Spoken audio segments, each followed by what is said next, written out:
el principio era el Logos, la gran explosión, el primordial Om. La teoría de la gran explosión dice que el universo físico surgió vertiginosamente de un punto singular inimaginablemente denso y caliente, llamado una singularidad, 1000 millones de veces más pequeño que la cabeza de un alfiler. No dice el por qué ni el cómo. Cuanto más misterioso es algo, más asumimos que lo comprendemos.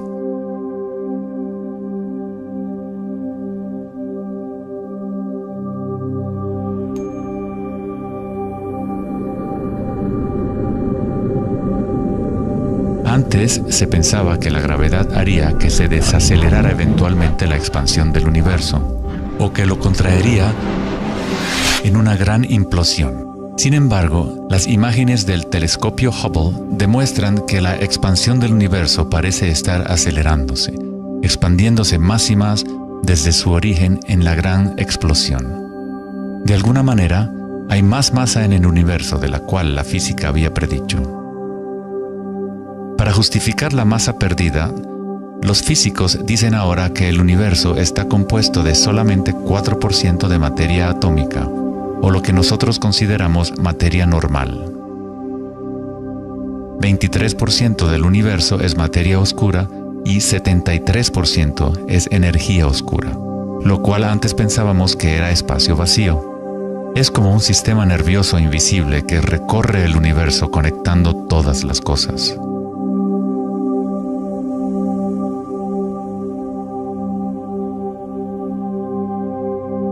Los antiguos maestros védicos enseñaban Nada Brahma. El universo es vibración. El campo vibratorio es la raíz de toda experiencia espiritual e investigación científica verdaderas. En el mismo campo de energía que santos, budas, yogis, místicos, chamanes, sacerdotes y videntes han observado al observar en su interior.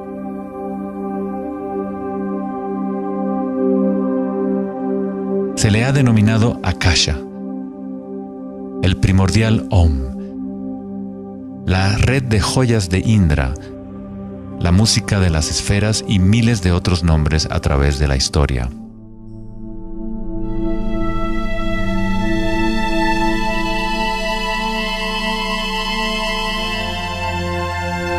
Es la raíz común de todas las religiones.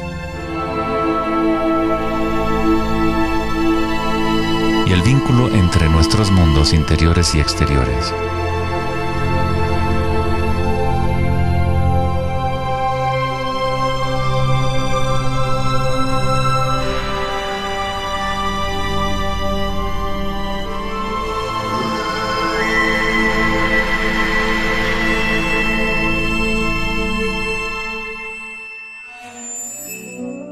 En el siglo III, el budismo Mahayana describió una cosmología no muy diferente a la física más avanzada de hoy en día. La red de joyas de Indra es una metáfora usada para describir una enseñanza védica mucho más antigua que ilustra la forma en que se teje la trama del universo. Indra, el rey de los dioses, dio a luz el sol y mueve los vientos y las aguas. Imagina una telaraña que se extiende en todas las dimensiones. Está formada por gotas de rocío y cada gota contiene el reflejo de todas las gotas de agua y en cada reflejo se advierte a la vez el reflejo de las gotas más minúsculas. Toda la telaraña continúa en esa misma representación hasta el infinito.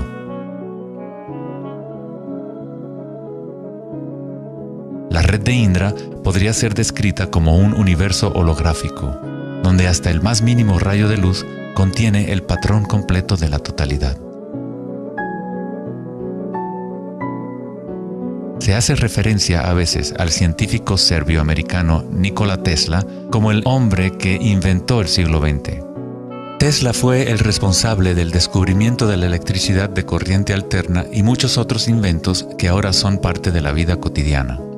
Debido a su interés en las antiguas tradiciones védicas, Tesla se encontraba en una posición única para comprender la ciencia a través de un modelo tanto oriental como occidental. Como todos los grandes científicos, Tesla investigó profundamente los misterios del mundo exterior, pero también observó profundamente su interior.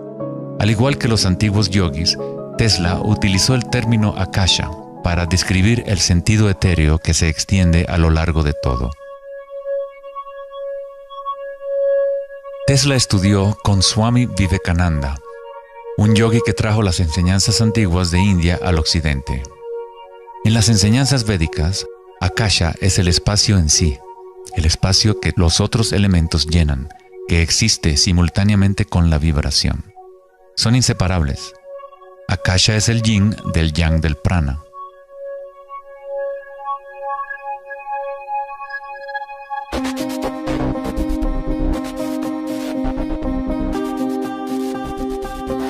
Un concepto moderno que nos puede ayudar a conceptualizar a Akasha, o la sustancia primaria, es la idea de los fractales.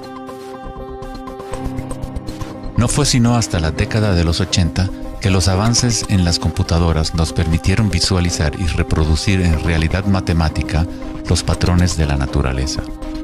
El término fractal fue acuñado en 1980 por el matemático Benoit Mandelbrot, que estudió ciertas ecuaciones matemáticas simples de cuando se repiten, producen una serie interminable de cambios en las formas matemáticas o geométricas dentro de un marco limitado.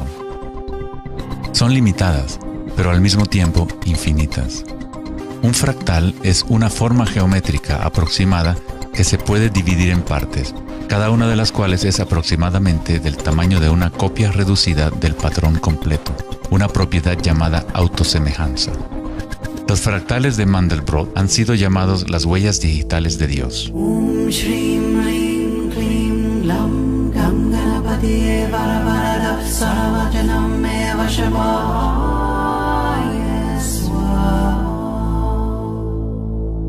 Estás viendo obras de arte creadas por la propia naturaleza. Si se gira la figura de Mandelbrot de cierta forma, luce muy similar a una deidad hindú o a un Buda. Esta figura ha sido denominada la figura Buddha-Brot.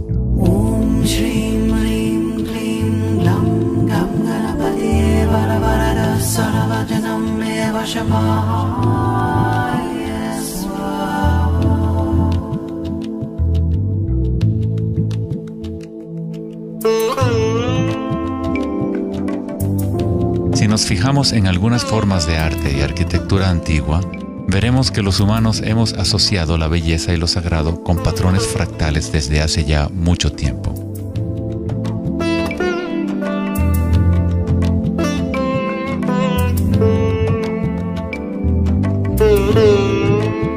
Infinitamente complejos, sin embargo, cada parte contiene la semilla para recrear el conjunto. Los fractales han cambiado el punto de vista de los matemáticos respecto a la percepción y el funcionamiento del universo. Con cada nuevo nivel de aumento surgen diferencias del original. El cambio y la transformación constante ocurren a medida que atravesamos el nivel de un detalle fractal a otro. Esta transformación es el espiral cósmico, la inteligencia intrínseca de la matriz del espacio-tiempo.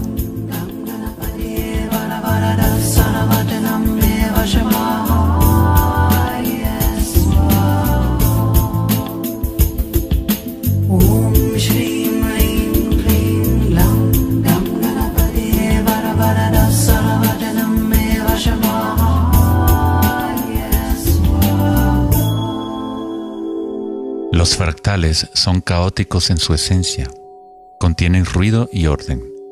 Cuando nuestras mentes reconocen o definen un patrón, nos enfocamos en él como si fuera una cosa. Tratamos de encontrar los patrones que consideramos bellos, pero a fin de sostenerlos en nuestras mentes, debemos apartar el resto del fractal.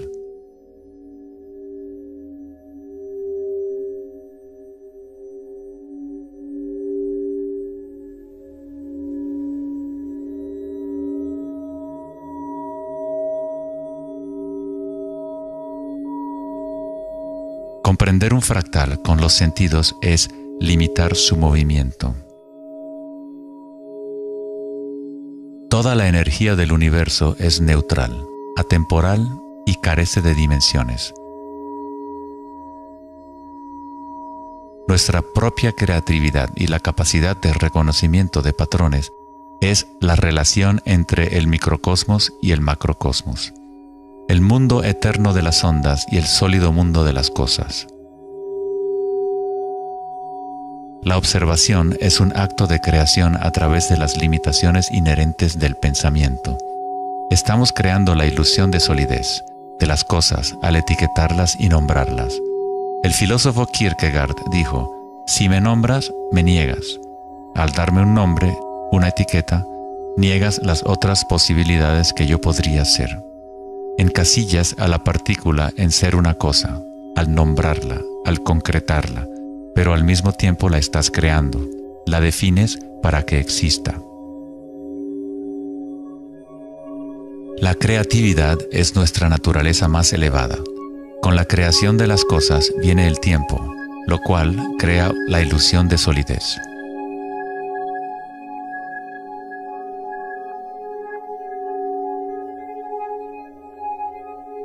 Einstein fue el primer científico en comprender que lo que nosotros consideramos espacio vacío no es la nada, posee propiedades y casi incalculables cantidades de energía son parte intrínseca de la naturaleza del espacio.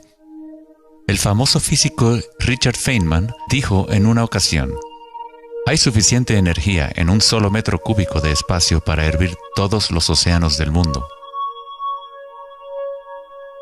Los meditadores avanzados saben que en el silencio se encuentra el mayor poder. Buda tenía otro término para la sustancia primaria. La llamaba kalapas. Las kalapas son como partículas u ondas minúsculas que están surgiendo y desapareciendo miles de millones de veces por segundo.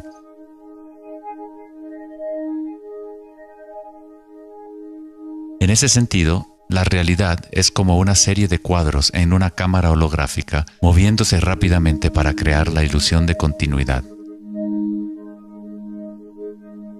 Cuando la conciencia se queda completamente inmóvil, se comprende la ilusión, pues es la conciencia misma la que genera la ilusión.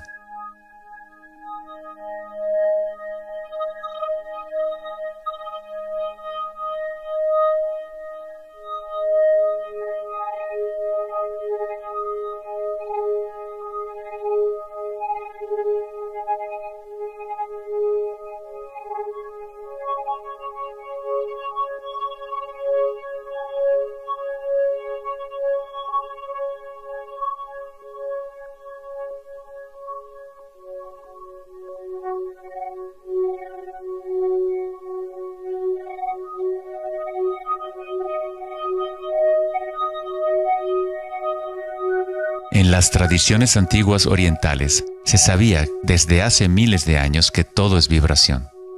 Nada Brahma, el universo es sonido. La palabra nada significa sonido o vibración y Brahma es el nombre de Dios. Brahma, al mismo tiempo, es el universo y es el creador. El artista y el arte son inseparables.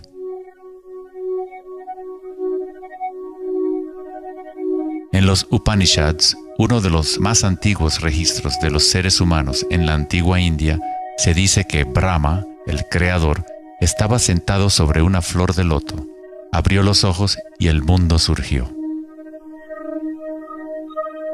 Brahma cierra sus ojos y un mundo entero cesa de existir.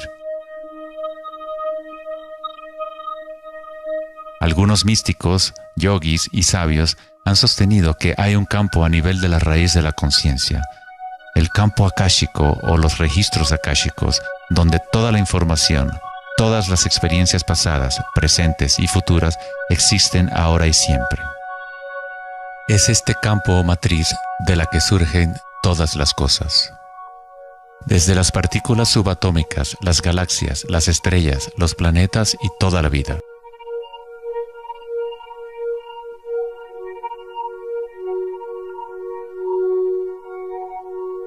Nunca ves nada en su totalidad, ya que todo está formado de capas y capas de vibración y está constantemente cambiando. Intercambio de información con Akasha. Un árbol bebe del sol, del aire, de la lluvia y de la tierra.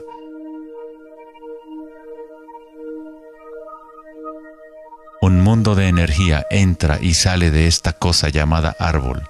Cuando la mente pensante permanece en calma, observas la realidad tal como es. Todos los aspectos en conjunto, el árbol, el cielo y la tierra, la lluvia y las estrellas no están separadas. La vida y la muerte, el yo y el otro no están separados. Así como la montaña y el valle son inseparables. En las tradiciones indígenas de los Estados Unidos y en otras tradiciones indígenas, se dice que cada cosa tiene espíritu, lo cual es otra forma de decir, todo está conectado con la única fuente de vibración. Hay una conciencia, un campo, una fuerza que se mueve a través de todo.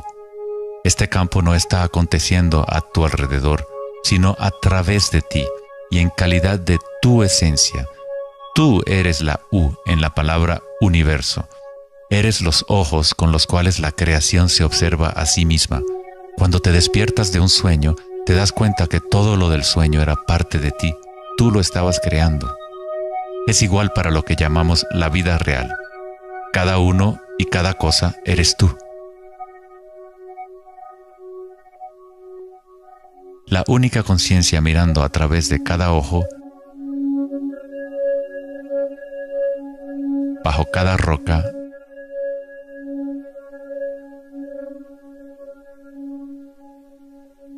dentro de cada partícula.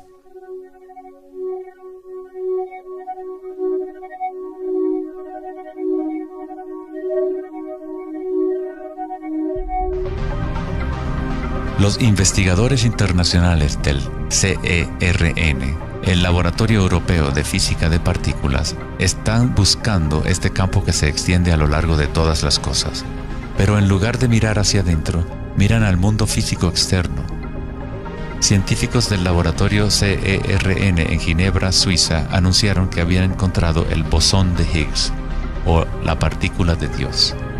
Los experimentos del bosón de Higgs demostraron científicamente que un campo de energía invisible llena el vacío del espacio.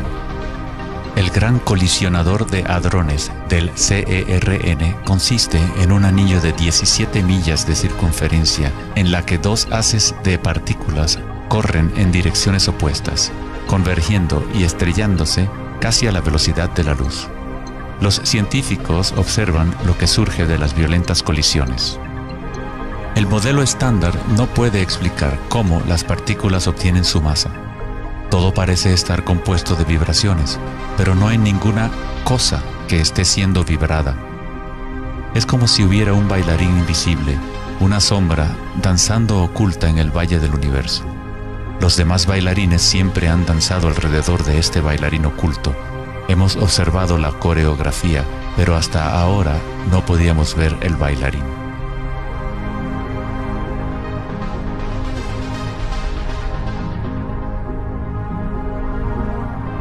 La denominada partícula de Dios, las propiedades de la materia básica del universo, el núcleo de toda la materia que constituiría la masa y la energía inexplicable que acciona la expansión del universo. Pero lejos de explicar la naturaleza del universo, el descubrimiento del bosón de Higgs simplemente presenta un misterio aún mayor, dejando al descubierto un universo que es aún más misterioso de lo que nunca habíamos imaginado. La ciencia se acerca al umbral entre la conciencia y la materia.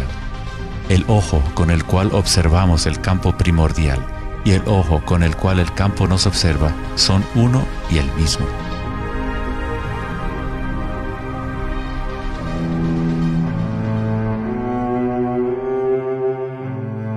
El célebre escritor alemán Wolfgang von Goethe dijo: "La onda es el fenómeno primordial que dio origen al mundo".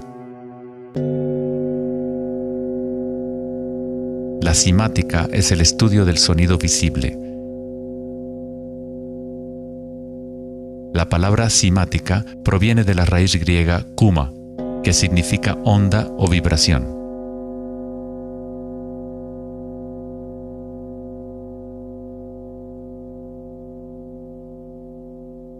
Uno de los primeros científicos occidentales que estudió con seriedad el fenómeno de las ondas fue Ernst Chladni, un músico y físico alemán que murió en el siglo XVIII. Chladni descubrió que cuando colocaba arena en placas de metal y luego hacía vibrar las placas con un arco de violín, la arena se organizaba en figuras con patrones.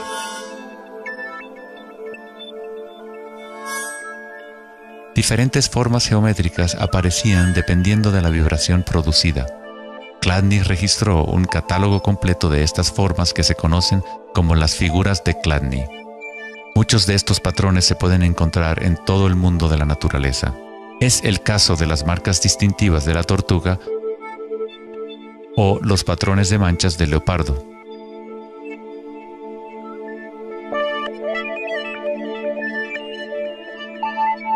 El estudio de los patrones Chladni o patrones ximáticos es uno de los métodos secretos con el que los fabricantes de alta calidad de guitarras, violines y otros instrumentos prueban la calidad del sonido que emiten.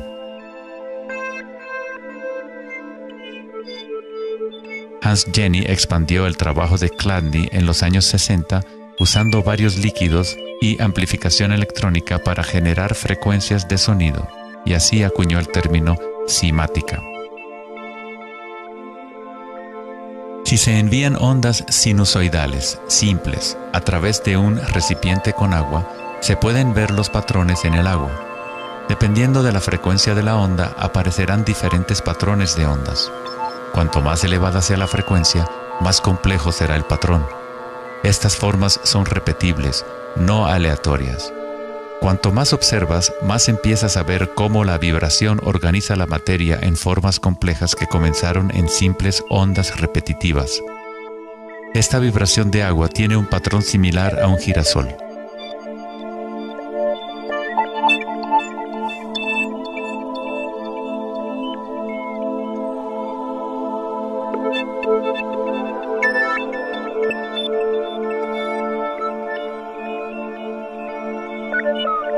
Tan solo cambiando la frecuencia de sonido se obtiene un patrón diferente.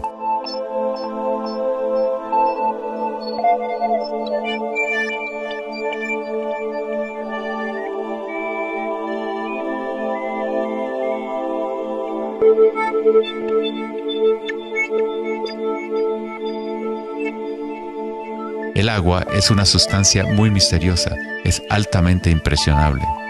Es decir, puede recibir y retener la vibración.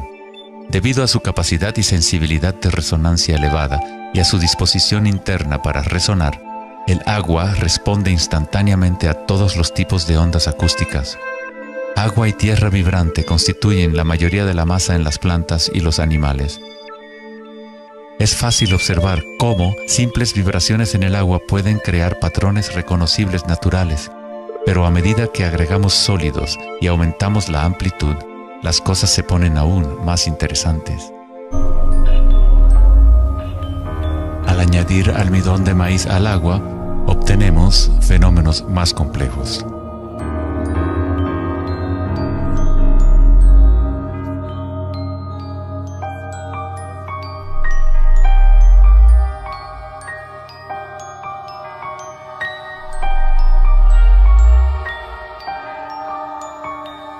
Tal vez, los principios de la vida en sí se pueden observar conforme las vibraciones mueven la burbuja de almidón de maíz en lo que parece ser un organismo en movimiento.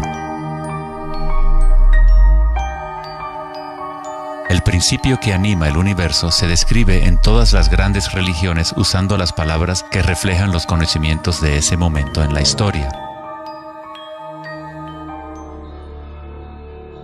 En el idioma de los incas, el imperio más grande de la América precolombina, la palabra para cuerpo humano es Alpacamasca, lo que significa literalmente tierra viviente. En la Cábala o misticismo judío, hablan del nombre divino de Dios, el nombre impronunciable. No se puede pronunciar debido a que es una vibración que está en todas partes. Se trata de todas las palabras, toda la materia. Todo es la palabra sagrada. El tetaedro es la forma más simple que puede existir en 3 dimensiones.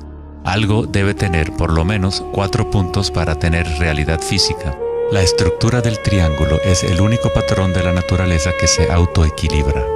En el Antiguo Testamento, la palabra tetragramaton se utilizaba a menudo para representar una cierta manifestación de Dios. Se usaba cuando se hablaba de la palabra de Dios o del nombre especial de Dios, logos o la palabra primordial. Las antiguas civilizaciones sabían que en la estructura de la raíz del universo estaba la figura tetraédrica. De esta forma, la naturaleza exhibe un impulso fundamental hacia el equilibrio, Shiva, pero a la vez exhibe un impulso fundamental hacia el cambio, Shakti.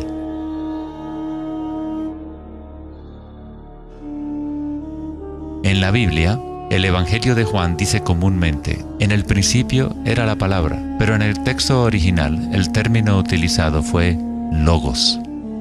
El filósofo griego Heráclito, quien vivió alrededor de 500 años antes de Cristo, se refirió al logos como algo fundamentalmente incognoscible, el origen de toda repetición, patrón y forma. Los filósofos estoicos que siguieron las enseñanzas de Heráclito identifican el término con el principio inspirador divino que impregna el universo.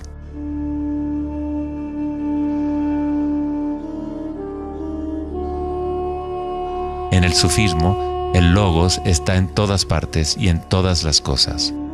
Es aquello de lo cual lo inmanifiesto se manifiesta.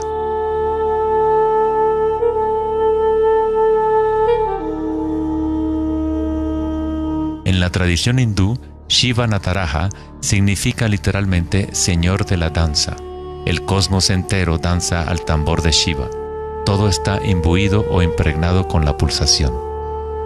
El mundo puede seguir evolucionando y cambiando solo mientras Shiva siga danzando. De otra forma, colapsa de regreso a la nada. Mientras que Shiva representa nuestra conciencia de espectadores, Shakti es la sustancia o la materia del mundo. Mientras que Shiva yace en meditación, Shakti trata de incitarlo a la danza. Como el yin y el yang, el bailarín y el baile existen como uno.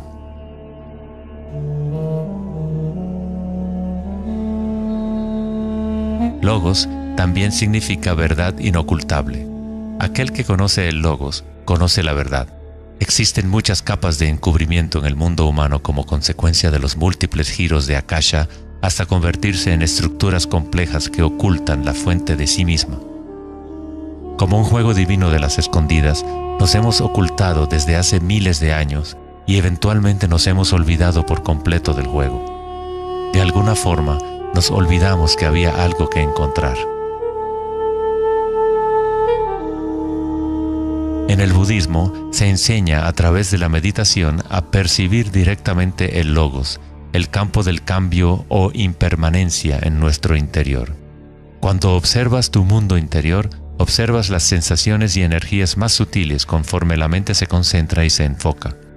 A través de la comprensión directa de anicca o impermanencia a nivel de la raíz de la sensación, uno se libera del apego a las formas externas transitorias.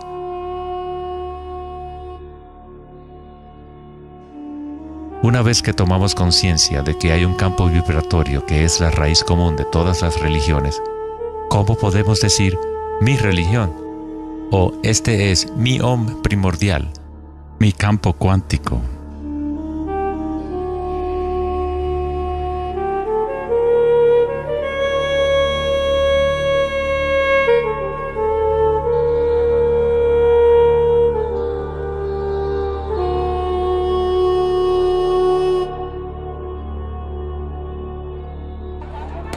La verdadera crisis en nuestro mundo no es de carácter social, político o económico.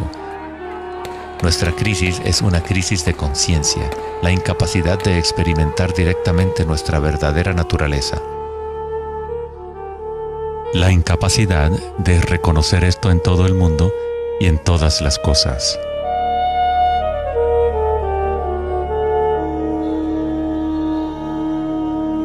En la tradición budista, el bodhisattva es la persona con una naturaleza búdica despierta.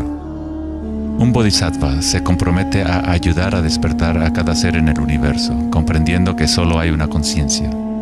Para despertar el verdadero ser, uno debe despertar a todos los seres.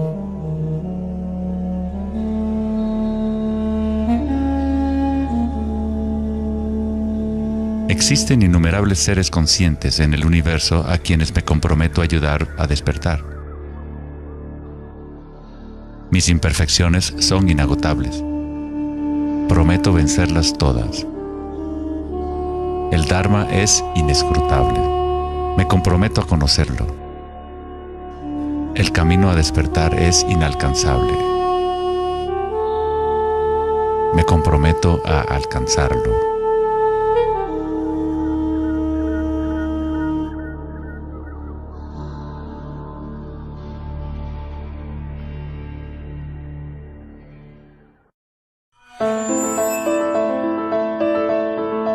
El filósofo Platón, partidario de Pitágoras, insinuaba enigmáticamente que había una llave de oro que unificaba todos los misterios del universo. Esta es la llave de oro a la que regresaremos una y otra vez a lo largo de nuestra exploración. La llave de oro es la inteligencia del Logos, la fuente del Om primordial. Se podría decir que es la mente de Dios. Con nuestros limitados sentidos, estamos observando solo la manifestación externa de la mecánica oculta de la autosemejanza. La fuente de esta simetría divina es el misterio más grande de nuestra existencia. Muchos de los pensadores monumentales de la historia, como Pitágoras, Kepler, Leonardo da Vinci, Tesla y Einstein, han llegado al umbral del misterio. Einstein dijo: "Lo más bello que podemos experimentar es lo misterioso. Es la fuente de cualquier arte y ciencia verdadera". Aquel que no conoce esta emoción, que no hace pausa para maravillarse y quedarse absorto en admiración, es como si estuviera muerto. Sus ojos están cerrados. Estamos en la posición de un niño pequeño entrando a una gran biblioteca llena de libros en muchos idiomas diferentes. El niño sabe que alguien debe haber escrito esos libros. No sabe cómo. No entiende los idiomas en que están escritos. El niño sospecha ligeramente que hay un orden misterioso en la disposición de los libros, pero no sabe cuál es. A mí me parece que esa es la actitud, inclusive del ser humano más inteligente, hacia Dios. Vemos un universo maravillosamente ordenado que obedece ciertas leyes. Nuestras mentes limitadas no pueden comprender la misteriosa fuerza que mueve las constelaciones. Todo científico que observa detenidamente el universo y todo místico que observa profundamente su interior se encuentra tarde o temprano, cara a cara, con la misma cosa: la espiral primordial.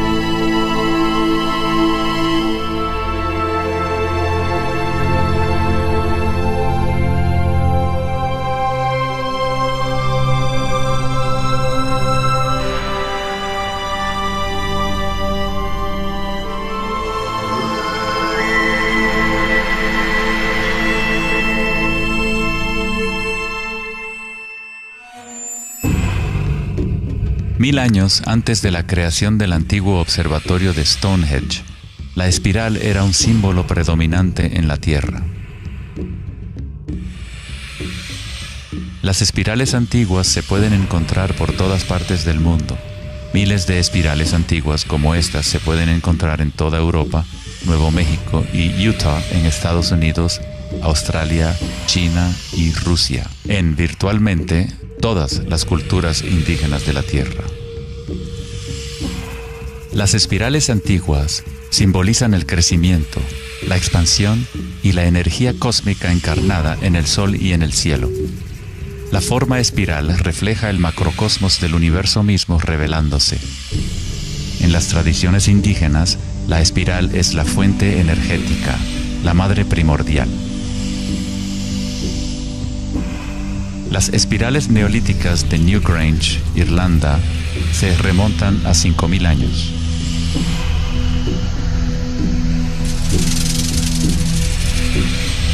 Tienen 500 años más que la Gran Pirámide de Giza y son igual de enigmáticas ante los observadores modernos. Las espirales se remontan a una época en la historia en donde los humanos estaban más conectados con la Tierra, con los ciclos y las espirales de la naturaleza. Una época en que los seres humanos se identificaban menos con los pensamientos. La espiral es lo que percibimos como la fuerza de torsión en el universo. El prana, o fuerza creativa, hace girar a Akasha en una secuencia de formas sólidas.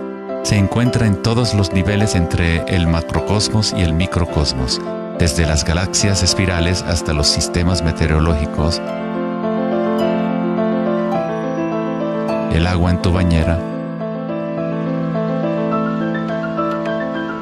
y tu ATM.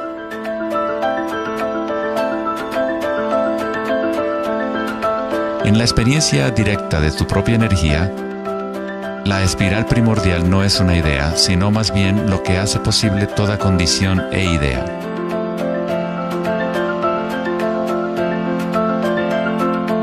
Varios tipos de espirales y hélices se encuentran en todo el mundo de la naturaleza. Caracoles,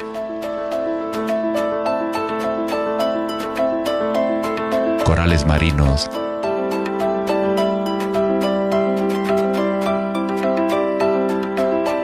telarañas,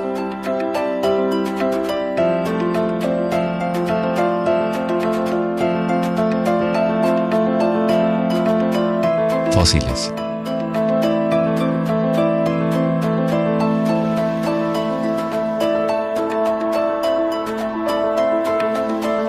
En las colas de los caballitos de mar,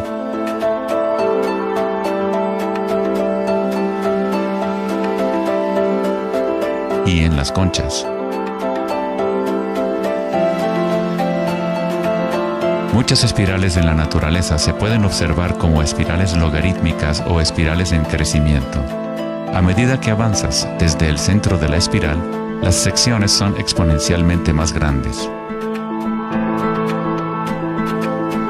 Al igual que la red de joyas de Indra, las espirales logarítmicas son autosemejantes u holográficas, de manera que las características de cada parte reflejan el conjunto. Hace 2400 años, en la antigua Grecia, Platón consideraba la proporción geométrica continua como el vínculo cósmico más profundo. La sección áurea, o número áureo, o proporción divina, era el secreto más grande de la naturaleza. La sección áurea puede expresarse como la relación de A más B a es igual a la relación de A B. Para Platón, el alma del mundo se vincula en una sola resonancia armónica.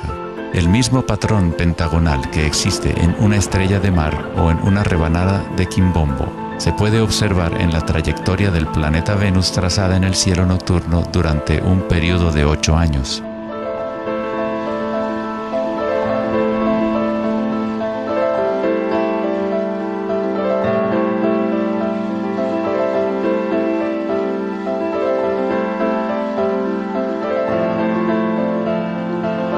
Se observa en el mundo inteligible de las formas en el cielo y en el mundo visible de los objetos materiales en la tierra, a través de este principio de la autosemejanza geométrica. Desde los patrones autosemejantes del brócoli romanesco hasta las ramas de las galaxias, las espirales logarítmicas son patrones omnipresentes y arquetípicos. Nuestra galaxia de la Vía Láctea tiene varias ramas espirales logarítmicas con una pendiente de unos 12 grados. Cuanto mayor la pendiente de la espiral, más compactos son los giros. Al observar una planta que crece a intervalos de tiempo en un video, uno es testigo de su danza con la espiral de la vida.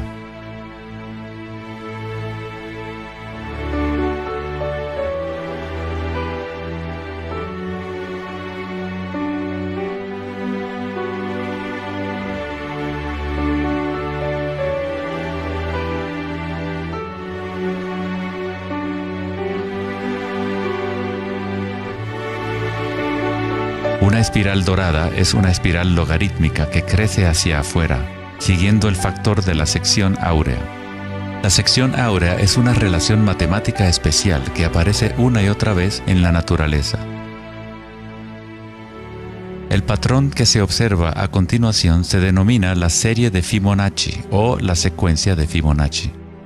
La serie de Fibonacci se desarrolla de tal manera que cada número es la suma de los dos números anteriores. El matemático y astrónomo alemán Kepler descubrió que patrones autosemejantes de espirales son observables de la manera en la cual las hojas están dispuestas en los tallos de las plantas, o en el orden de los pétalos y los capullos de las flores. Leonardo da Vinci observó que el espacio en las hojas tenía a menudo forma de patrones espirales. Estos patrones se llaman filotaxis o patrones de disposición de las hojas.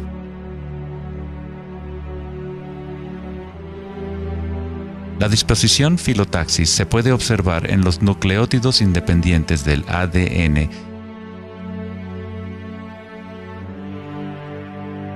y en todo, desde los árboles genealógicos de conejos reproductores hasta en las piñas del pino, de los cactus a los copos de nieve, y en organismos simples como las diatomeas. Las diatomeas son uno de los tipos más comunes de fitoplancton, organismos unicelulares que sirven de alimento a numerosas especies en la cadena alimenticia.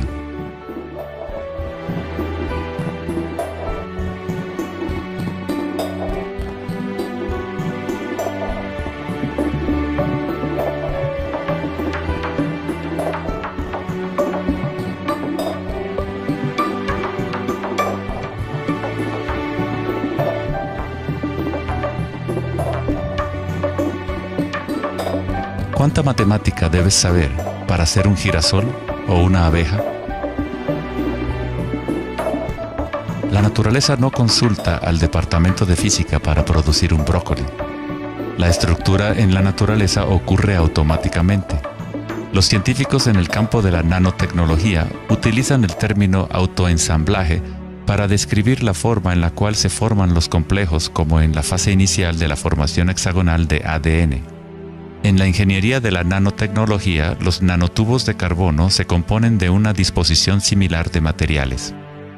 La naturaleza hace este tipo de geometría una y otra vez sin esfuerzo, automáticamente, sin una calculadora. La naturaleza es precisa y extremadamente eficiente. Según el famoso arquitecto y autor Buckminster Fuller, estos patrones son una función del espacio-tiempo. El ADN y el panal de abejas tienen esa forma por la misma razón que una burbuja es redonda. Es la forma más eficiente que requiere la menor cantidad de energía. El espacio en sí tiene una forma y permite solo ciertas configuraciones de la materia, siempre volviendo a lo más eficiente. Estos patrones son la forma más fuerte y eficiente de construir estructuras arquitectónicas como las cúpulas geodésicas.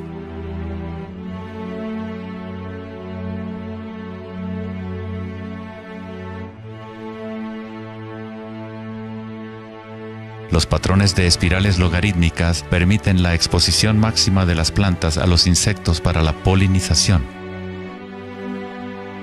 La máxima exposición a la luz solar y la lluvia que les permite llevar el agua de manera eficiente y en espiral hacia sus raíces.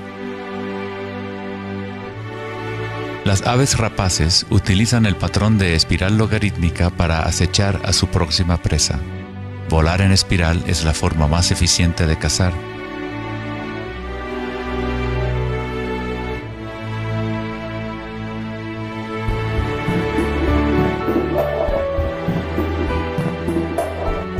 Nuestra capacidad de observar el akasha danzando la espiral de la vida hacia una forma material se relaciona con la habilidad de percibir la belleza y la simetría en la naturaleza. El poeta William Blake dijo: "El universo vegetativo se abre como una flor desde el centro de la tierra en donde mora la eternidad. Se expande desde las estrellas hasta el caparazón mundano y ahí se encuentra con la eternidad de nuevo, tanto desde dentro como desde fuera".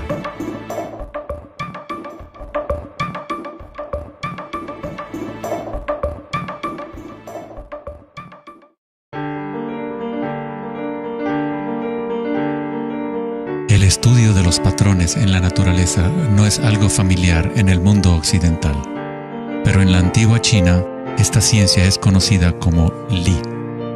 El Li refleja el orden dinámico y el patrón en la naturaleza. Pero no es considerado algo estático, congelado o inmutable como un mosaico. Es un patrón dinámico que se materializa en todos los seres vivos.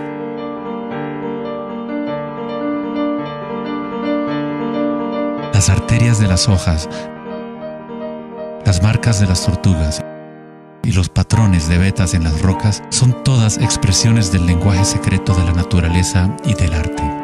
El laberinto es uno de los muchos patrones de Li. Se encuentran en las estructuras de los corales, en hongos como el morel,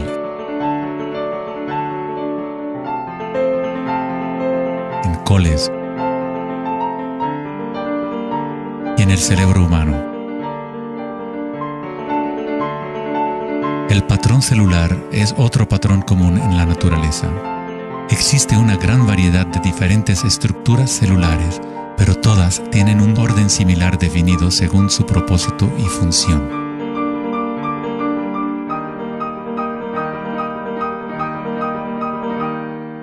Es fácil quedarse fascinado ante el juego constante de formas, pero lo más interesante es que ciertas formas arquetípicas parecen estar entretejidas en la trama de la naturaleza. El patrón de ramificación es otro patrón Li, o modelo arquetípico observable en todos los niveles y en todas las escalas fractales.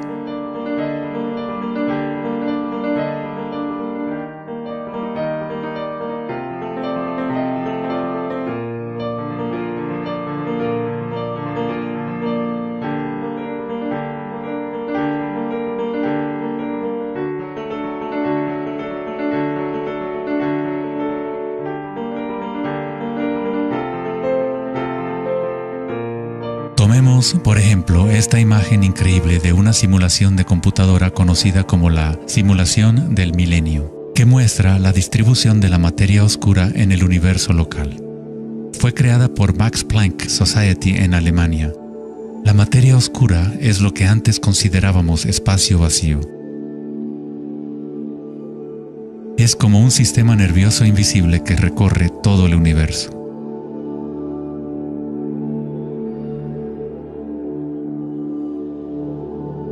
El universo es literalmente como un cerebro gigante. Está constantemente utilizando un tipo de energía oscura u oculta que solo hasta ahora la ciencia empieza a entender. A través de esta red inmensa, la insondable energía se mueve proporcionando el impulso para la expansión y el crecimiento del universo.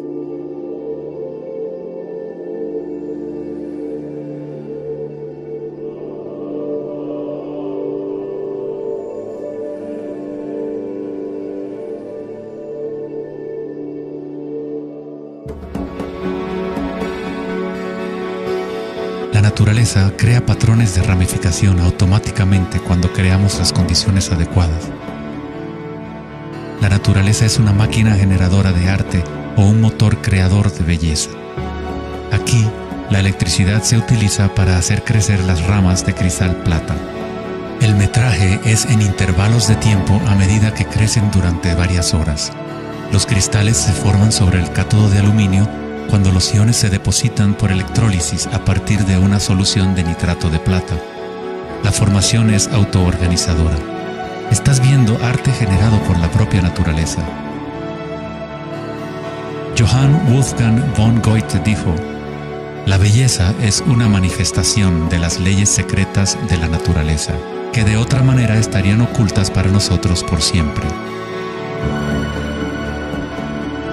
En este sentido, todo en la naturaleza está vivo, organizándose a sí mismo. Cuando se usa alto voltaje en la ramificación fractal, esto se vuelve todavía más obvio. Está sucediendo en tiempo real.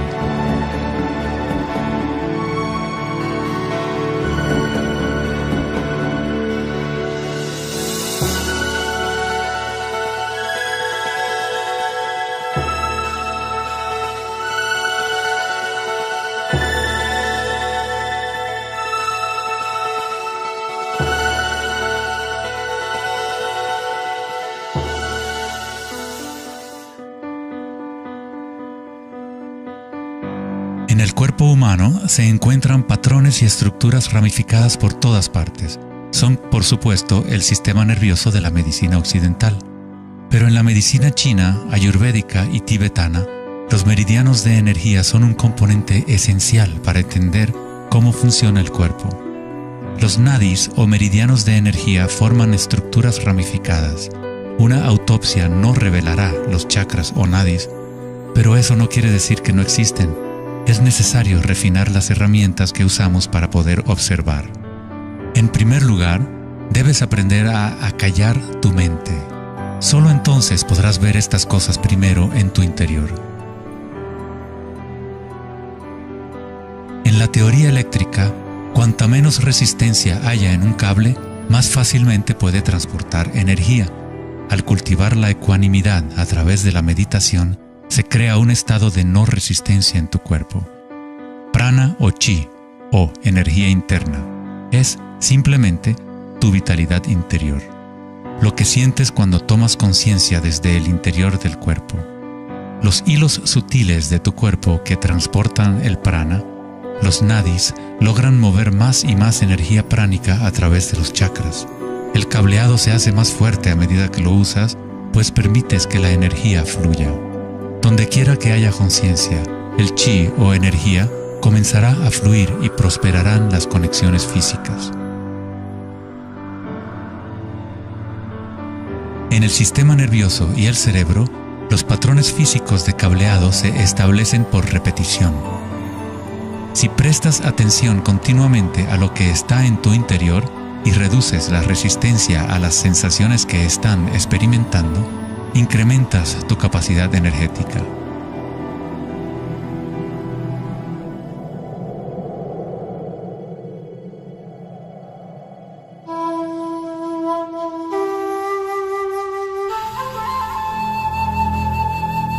En el taoísmo, el símbolo del yin y el yang representa la interpenetración de las fuerzas en espiral de la naturaleza.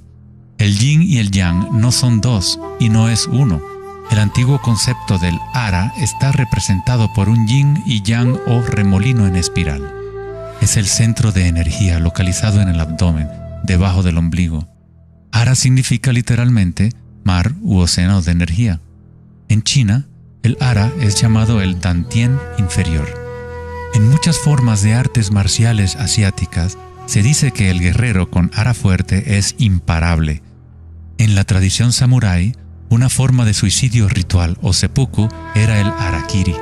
Esto significa traspasar tu propio ara, desconectando el chi o canal de energía. Moverse desde este centro crea el movimiento enraizado y lleno de gracia que se ve no solo en las artes marciales,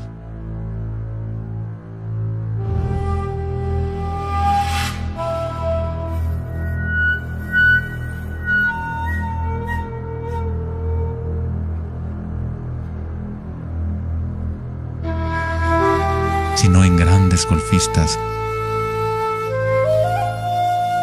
bailarinas de danza del vientre.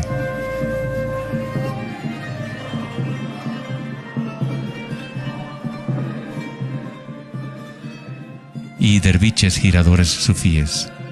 La esencia del ara es la cultura de la conciencia disciplinada, enfocada en un solo punto, la quietud del ojo del huracán.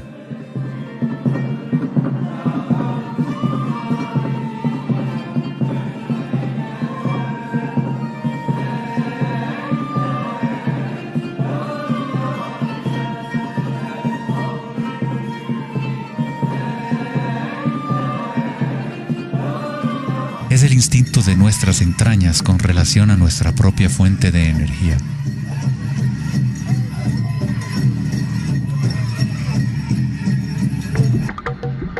Una persona con buena ara está conectada con la tierra y con la sabiduría intuitiva que conecta a todos los seres.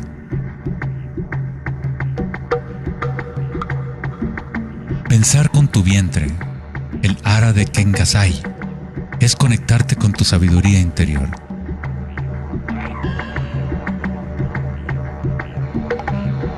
Los antiguos aborígenes australianos se concentraban en la misma zona justo debajo del ombligo, donde el cordón de la gran serpiente arcoíris yacía enroscada. Una vez más, una representación de energía evolutiva en la humanidad. No es casualidad que es en el ara donde comienza la nueva vida.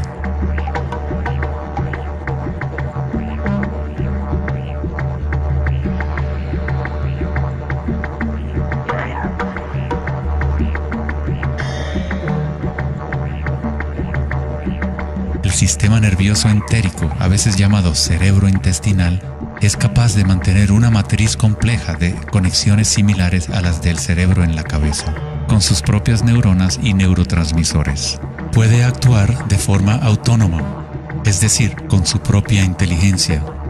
Se podría decir que el cerebro intestinal es una versión fractal del cerebro de la cabeza, o tal vez el cerebro de la cabeza es una versión fractal del cerebro intestinal. Un oso sano tiene un ara fuerte. Cuando un oso sabe dónde hurgar para encontrar hierbas, sigue el movimiento del chi a través de sus sentidos, centrando en el ara o vientre. Esta es la conexión del oso con la cabaña de los sueños, el lugar en las tradiciones indígenas de donde proviene todo el conocimiento y regresa hacia la espiral de la vida. Pero, ¿cómo conocían los antiguos pueblos la espiral si la ciencia moderna está apenas empezando ahora a reconocer su importancia? Pregúntale a las abejas. Ellas no se han olvidado de amar. Las abejas tienen una conexión especial con la fuente como parte de un sistema simbiótico que ayuda a la belleza y a la diversidad a florecer. Son un puente entre el macrocosmos y el microcosmos. Hay un corazón que nos conecta a todos, como una mente colectiva, por llamarla así. Al igual que un cerebro abierto, la colmena envía sus sueños al mundo para manifestarse.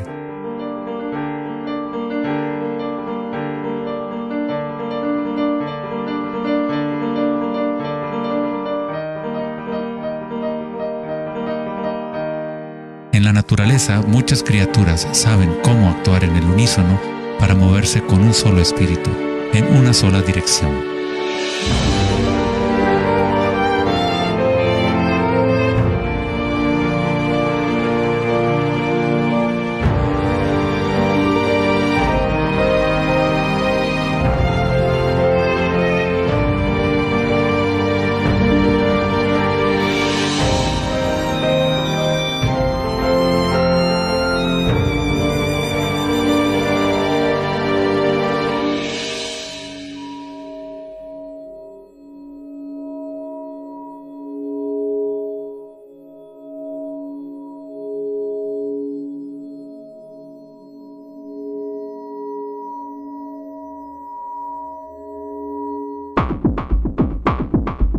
Pero no todos se benefician de las otras especies a su alrededor. Por ejemplo, la cigarra devora todo en su camino. Una cigarra no tiene ninguna otra opción que actuar como cigarra. Nunca va a producir miel ni a polinizar plantas como una abeja. El comportamiento de una cigarra es rígido, pero un ser humano es único en el sentido de que podemos actuar como una abeja o como una cigarra. Tenemos la libertad de cambiar y manipular los patrones de la forma en que interactuamos con el mundo.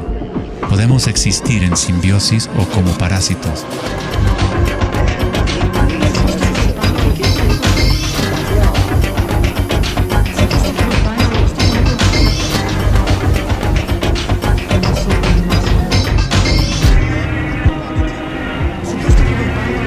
Hoy en día, los seres humanos tratan de entender la espiral con la mente racional, pero nunca ha sido el pensamiento el que nos conecta con la espiral de la vida.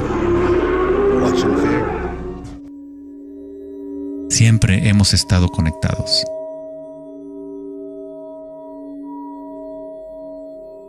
El pensamiento ha sido lo que nos ha mantenido en la ilusión de la separación dentro de nuestras propias identidades.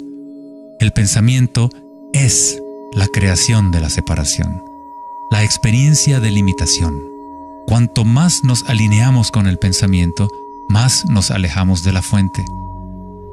Las culturas antiguas menos orientadas al pensamiento se alineaban con la espiral de una manera más directa y personal de lo que nosotros hacemos hoy en día.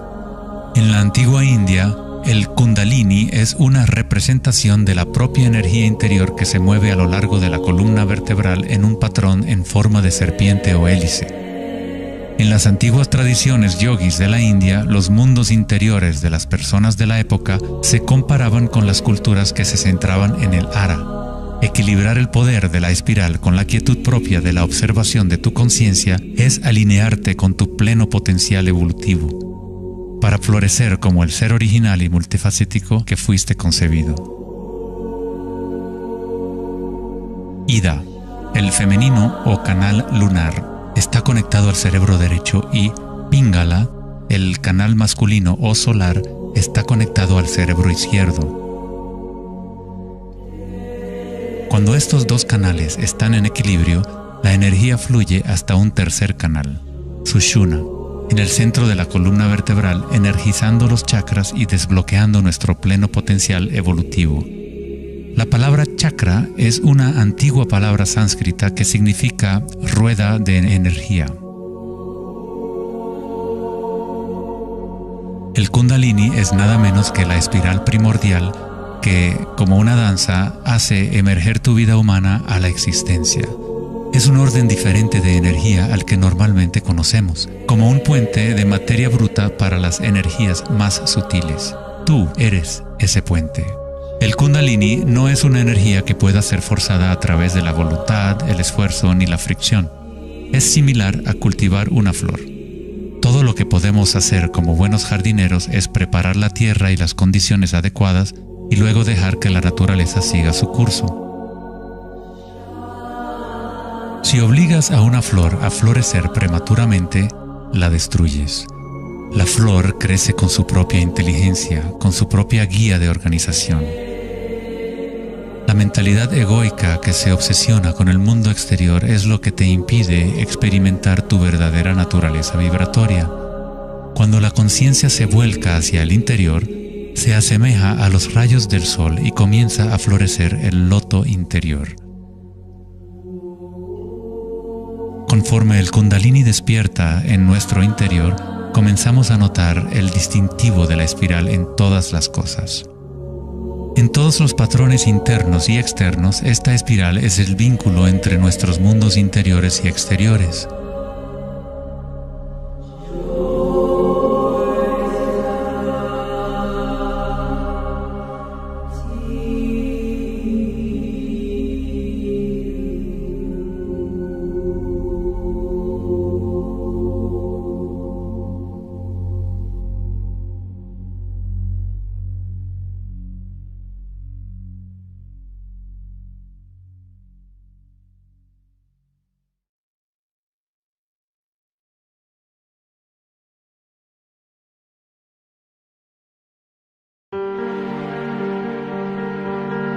Antes de los albores de la civilización occidental y del lenguaje escrito, la ciencia y la espiritualidad no eran dos cosas separadas. En las enseñanzas de las grandes tradiciones antiguas, la búsqueda externa de conocimiento y certeza era compensada por un sentimiento interior de impermanencia y comprensión intuitiva de la espiral del cambio. A medida que el pensamiento científico se hizo más predominante y la información se fue multiplicando, comenzó la fragmentación en nuestros sistemas de conocimiento. El incremento de la especialización significaba que menos personas eran capaces de ver el panorama general, de sentir e intuir la estética del sistema en su conjunto. Nadie se preguntaba, ¿será que todo este razonamiento es bueno para nosotros? La sabiduría antigua está aquí entre nosotros, oculta a plena vista.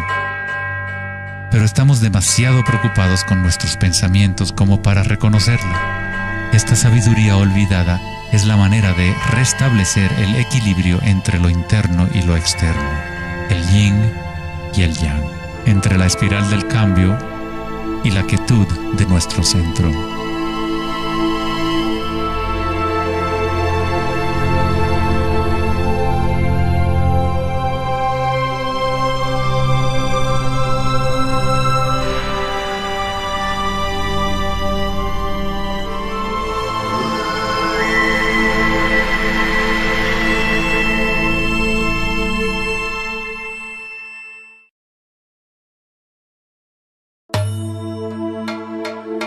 En la leyenda griega, Asclepio era hijo de Apolo y dios de la medicina. Su sabiduría y habilidades para la curación eran insuperables, y se decía que había descubierto el secreto mismo de la vida y la muerte. En la antigua Grecia, los templos de curación asclepianos reconocían el poder de la espiral primordial. Esto está simbolizado por la vara de Asclepios. Se dice que Hipócrates, el padre de la medicina, cuyo juramento todavía constituye el código moral de la profesión médica, se entrenó en un templo asclepiano. Hasta el día de hoy, este símbolo de nuestra energía evolutiva se mantiene como el logotipo de la Asociación Médica Americana y otras organizaciones médicas en todo el mundo. En la iconografía egipcia, la serpiente y el pájaro representan la dualidad o polaridad de la naturaleza humana.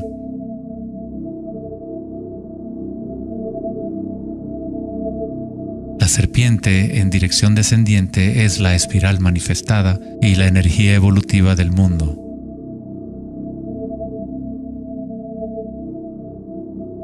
El pájaro es la dirección ascendiente, la corriente dirigida hacia el sol o la concientización unívoca del despertar, el vacío de Akasha.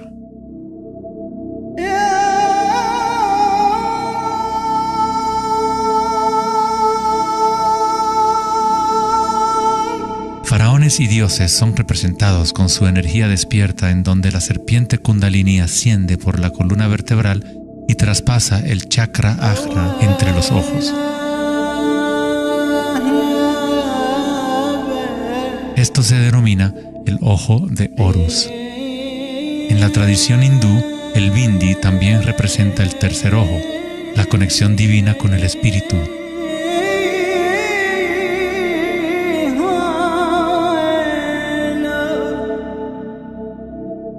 La máscara de Tutankamón es un ejemplo clásico que muestra temas de serpientes y aves.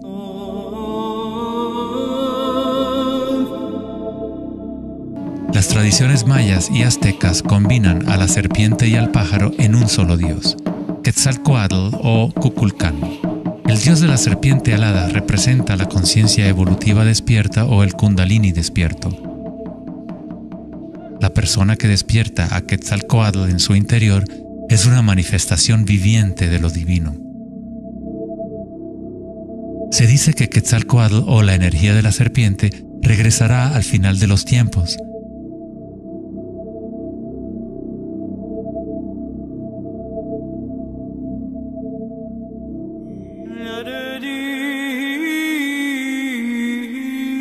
Los símbolos de la serpiente y las aves se pueden también encontrar en el cristianismo. Su significado real podría estar codificado de una manera más profunda, pero el significado es el mismo que en otras tradiciones antiguas. En el cristianismo, el pájaro o paloma que se ve a menudo sobre la cabeza de Cristo representa al Espíritu Santo o Kundalini Shakti a medida que asciende al sexto chakra y más allá. Los místicos cristianos llaman al Kundalini por otro nombre, Espíritu Santo.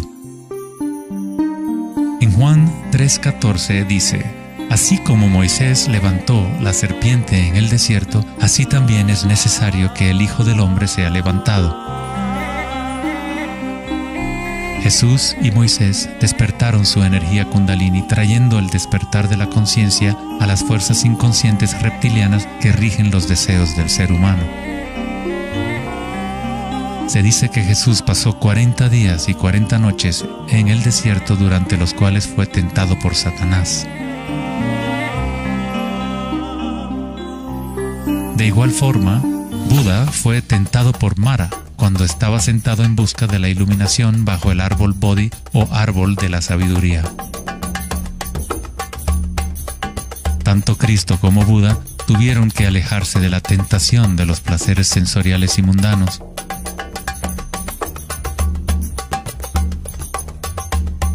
En ambas historias, el demonio es la personificación de los propios apegos.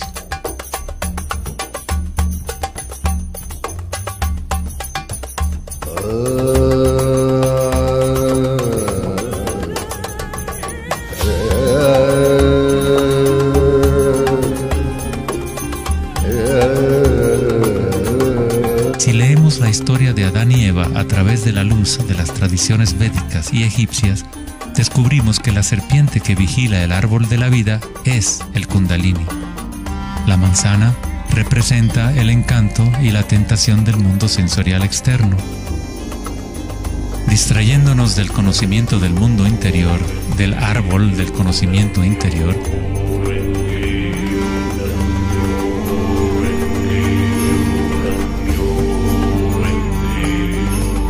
el árbol es simplemente la red de nadis o meridianos de energía dentro de nosotros mismos, que forma literalmente estructuras ramificadas por todo el cuerpo.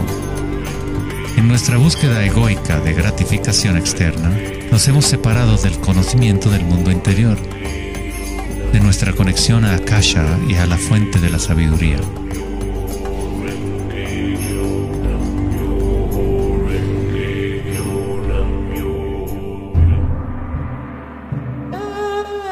Muchos de los mitos históricos del mundo sobre dragones pueden interpretarse como metáforas de las energías internas de las culturas de las cuales forman parte. En China, el dragón sigue siendo un símbolo sagrado que representa la felicidad. Al igual que los faraones egipcios, los antiguos emperadores chinos que habían despertado sus energías evolutivas fueron representados por la serpiente alada o dragón. El tótem real del emperador de Jade o el emperador celestial muestra un balance similar a los canales de Ida y Pingala.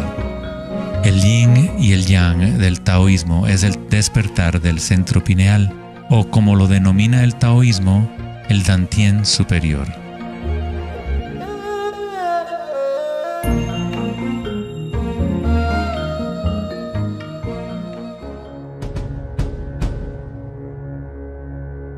La naturaleza está llena de distintas formas de detectar y asimilar la luz.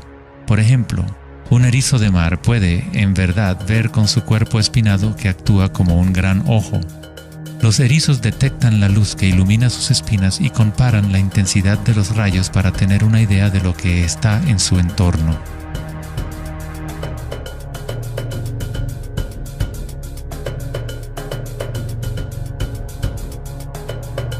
Las iguanas verdes y otros reptiles tienen un ojo parietal o glándula pineal en la parte superior de la cabeza que utilizan para detectar depredadores desde arriba.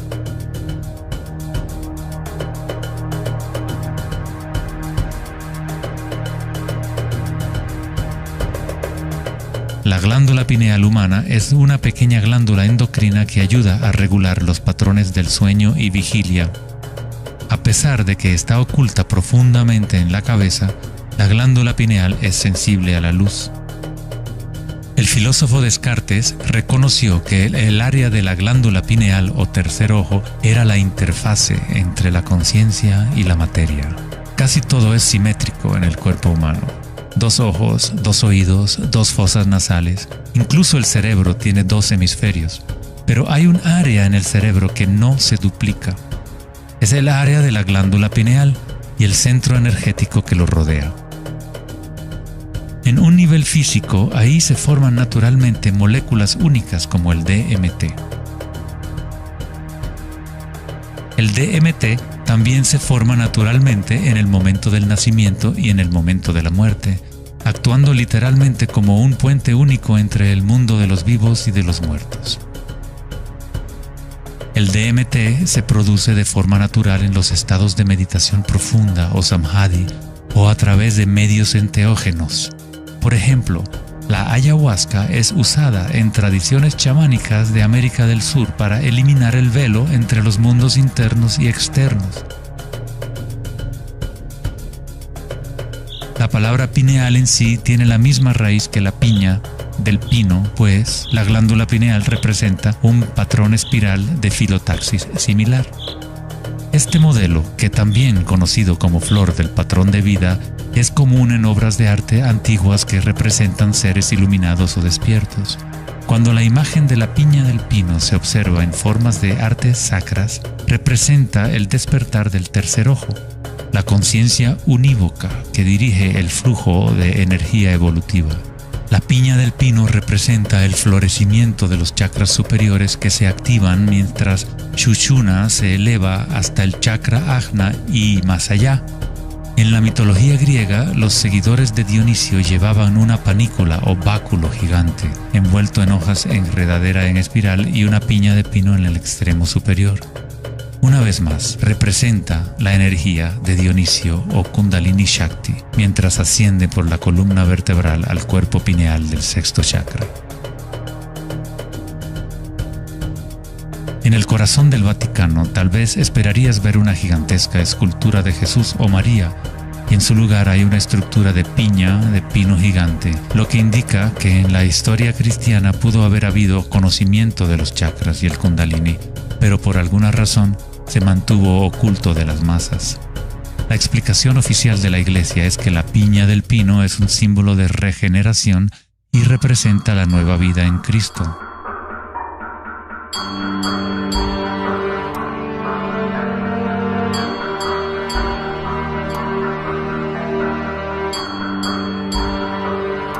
El filósofo y místico del siglo XIII, Meister Eckhart, dijo: "El ojo con el que veo a Dios y el ojo con el que Dios me ve es el mismo". En la Biblia del rey Jacobo, Jesús dijo: "La luz del cuerpo es el ojo, y si por lo tanto tienes un solo ojo, tu cuerpo entero se llenará de luz".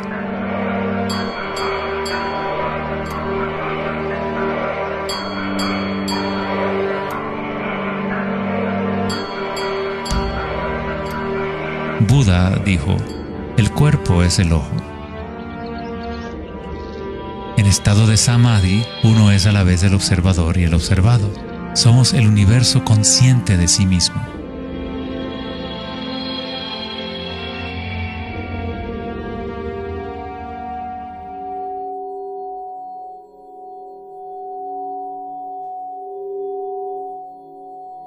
Cuando el Kundalini se activa, estimula el sexto chakra y el centro pineal, y esta zona empieza a recuperar algunas de sus funciones evolutivas.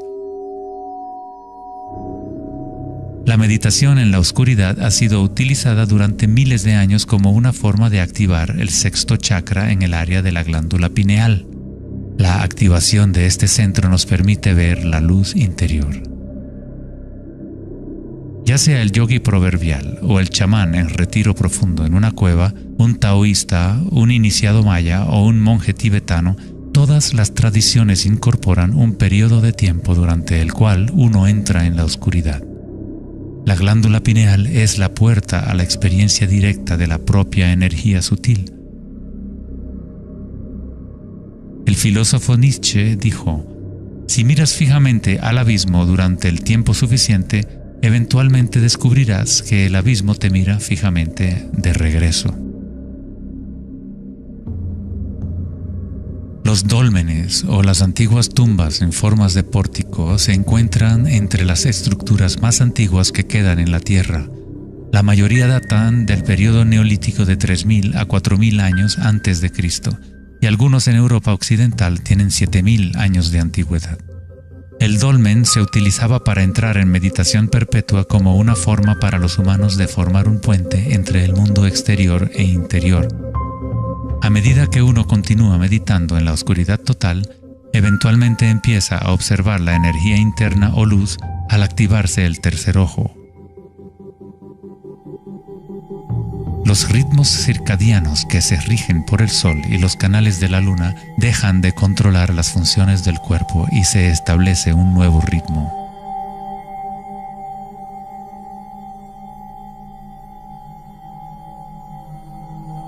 El séptimo chakra ha sido representado por el símbolo Om desde hace miles de años, un símbolo construido por signos sánscritos que representan los elementos. Cuando el Kundalini se eleva más allá del sexto chakra, se empieza a crear un halo de energía. Los halos aparecen constantemente en las pinturas religiosas de diferentes tradiciones en todas partes del mundo.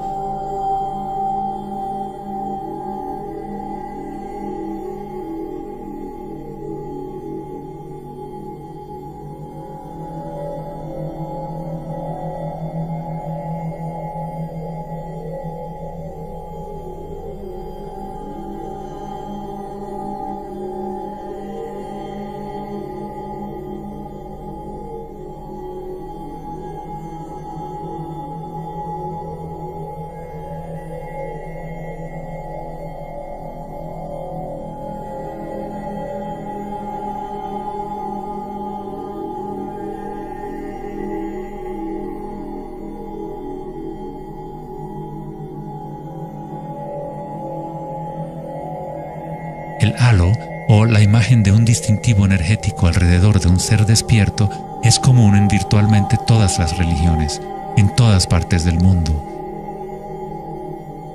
El proceso evolutivo de despertar los chakras no es propiedad de un grupo o de una religión, es el derecho inalienable de todo ser humano en el planeta.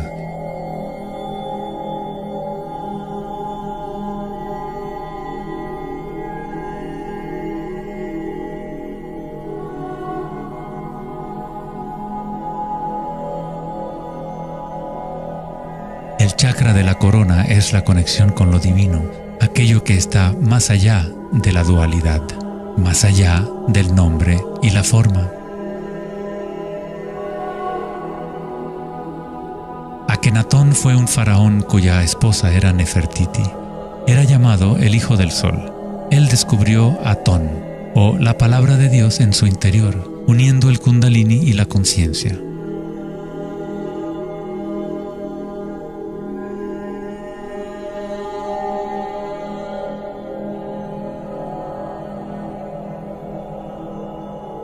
En la iconografía egipcia, una vez más, la conciencia despierta está representada por el disco solar que vemos sobre las cabezas de dioses o seres despiertos.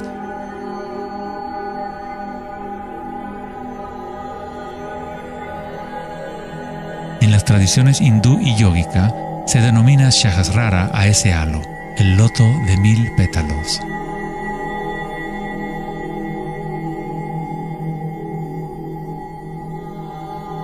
El Buda está asociado con el símbolo de la flor de loto. El patrón de filotaxis es el mismo modelo que se puede encontrar en una flor de loto. Es la flor del patrón de la vida, la semilla de la vida. Es el patrón fundamental en el cual todas las formas encajan. Es la forma absoluta del espacio mismo o una cualidad inherente a Akasha.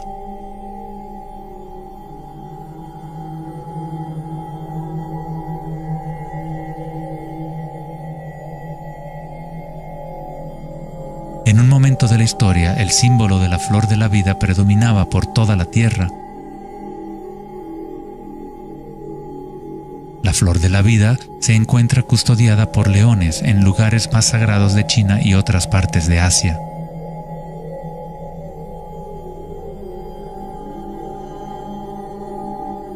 Los 64 hexagramas del I Ching a menudo rodean el símbolo yin-yang, que es otra forma de representación de la flor de la vida. En el interior de la flor de la vida está la base geométrica de todos los sólidos platónicos, de esencialmente cualquier forma que pueda existir.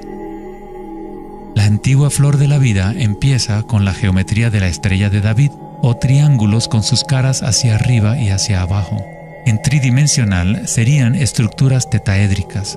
Este símbolo es un yantra, una especie de programa que existe en el universo, la máquina que genera nuestro mundo fractal. Los yantras se han utilizado como herramientas para despertar la conciencia durante miles de años. La forma visual del yantra es una representación externa de un proceso interno de desarrollo espiritual.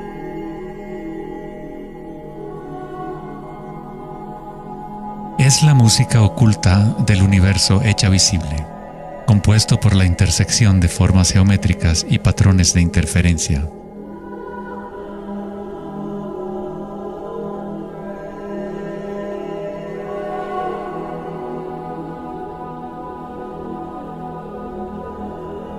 Cada chakra es un loto, un yantra, un centro psicofisiológico a través del cual el mundo puede ser experimentado.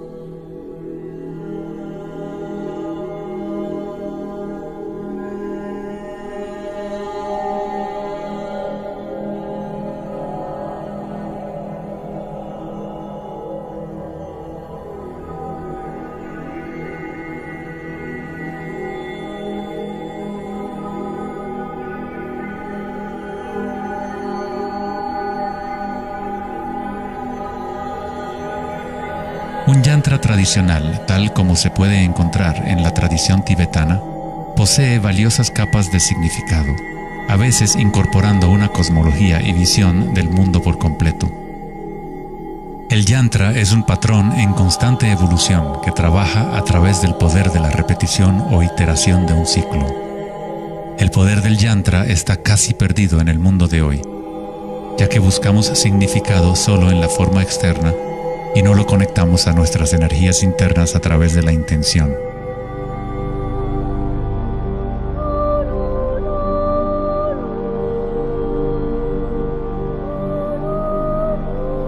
Hay una buena razón por la cual sacerdotes, monjes y yogis han sido tradicionalmente célibes. Hoy en día, apenas una fracción conoce la razón de su celibato, pues el verdadero propósito se ha perdido. En pocas palabras, si tu energía se va a consumir en producir más espermatozoides u óvulos, según sea el caso, no queda suficiente para impulsar la ascensión del Kundalini que activa los chakras superiores. El Kundalini es energía vital, la cual es también energía sexual. Cuando la conciencia se enfoca menos en deseos animales y se coloca en los objetos que reflejan los chakras superiores, esta energía fluye de regreso a la médula espinal ascendiendo hacia esos chakras. Muchas de las prácticas tántricas enseñan a dominar la energía sexual con el fin de poder utilizarla para una mayor evolución espiritual.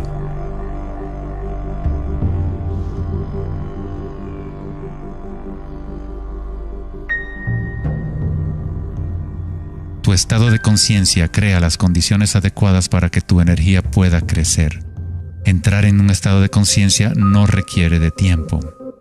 Como dice Eckhart Tolle, la conciencia y la presencia siempre suceden en el ahora. Si estás tratando de hacer que algo suceda, entonces estás creando resistencia hacia lo que es. Es la eliminación de toda resistencia lo que permite que la energía evolutiva se desarrolle. En la tradición yógica antigua, las posturas de yoga se han utilizado para preparar el cuerpo para la meditación. El Hatha Yoga nunca fue enseñado como un régimen de ejercicio, sino como una forma de conectar nuestro mundo interior y exterior. La palabra sánscrita Hatha proviene de las raíces Sol A y Luna Ta. En el Yoga Sutra original de Patanjali, el propósito de las 8 ramas del yoga es igual al noble sendero de 8 facetas del Buda, para la liberación del sufrimiento. Cuando las polaridades del mundo dual están en equilibrio, surge un tercer elemento. Nos encontramos con la misteriosa llave dorada que abre las fuerzas evolutivas de la naturaleza. Esta síntesis de los canales del Sol y la Luna es nuestra energía evolutiva.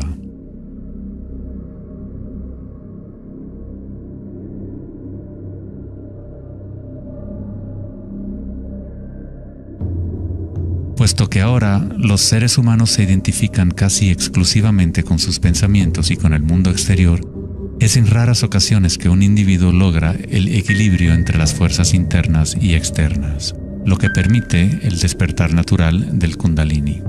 Para aquellos identificados solo con la ilusión, el Kundalini siempre seguirá siendo una metáfora.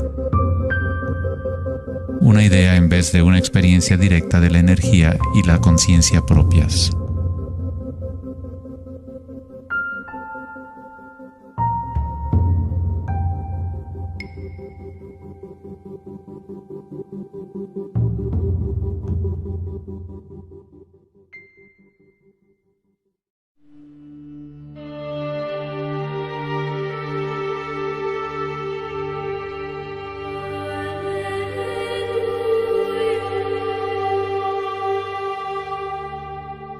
La vida, la libertad y la búsqueda de la felicidad.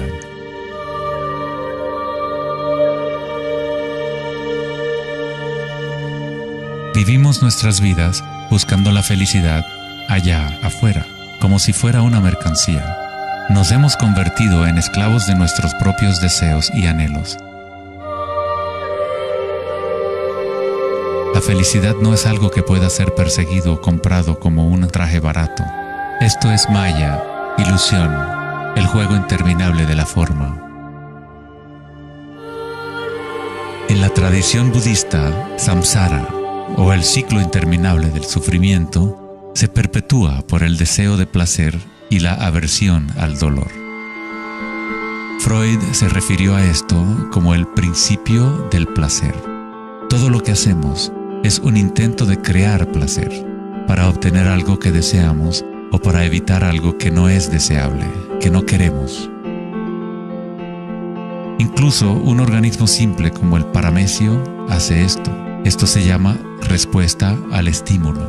A diferencia de un paramecio, los humanos tenemos más posibilidades de elección. Somos libres para pensar, y ahí radica el problema. Es pensar en lo que deseamos, lo que se ha salido de control.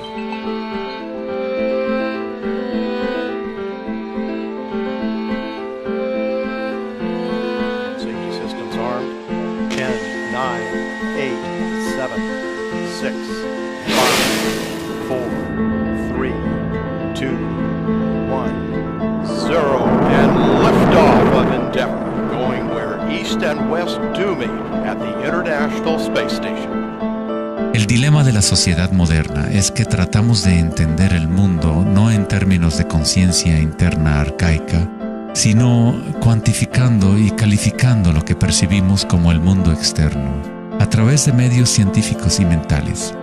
Pensar solo ha llevado a pensar más y a formular más preguntas. Anhelamos conocer el secreto que crea el mundo y orienta su camino, pero consideramos esta esencia como si estuviera fuera de nosotros, no como una cosa viviente e inherente a nuestra propia naturaleza.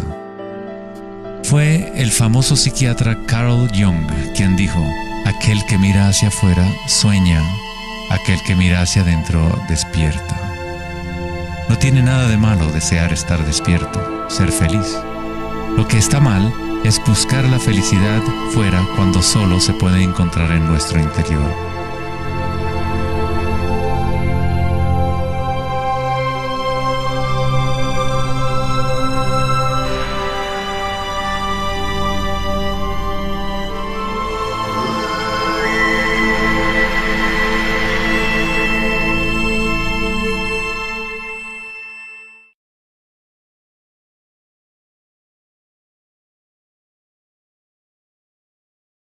Más allá del pensamiento. El 4 de agosto de 2010, en la conferencia Techonomy en Lake Tahoe, en California, Eric Schmidt, director ejecutivo de Google, mencionó una estadística asombrosa.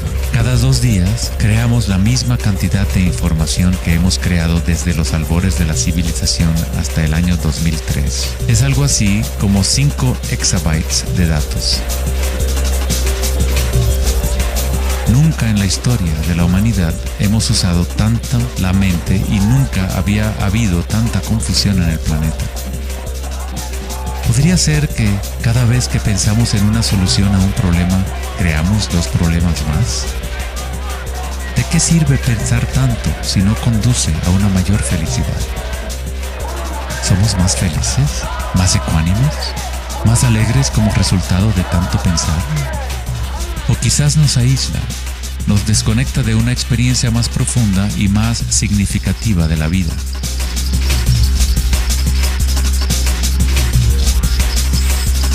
Pensar, actuar y hacer deben estar en equilibrio con el ser. Después de todo, somos seres humanos, no actos humanos.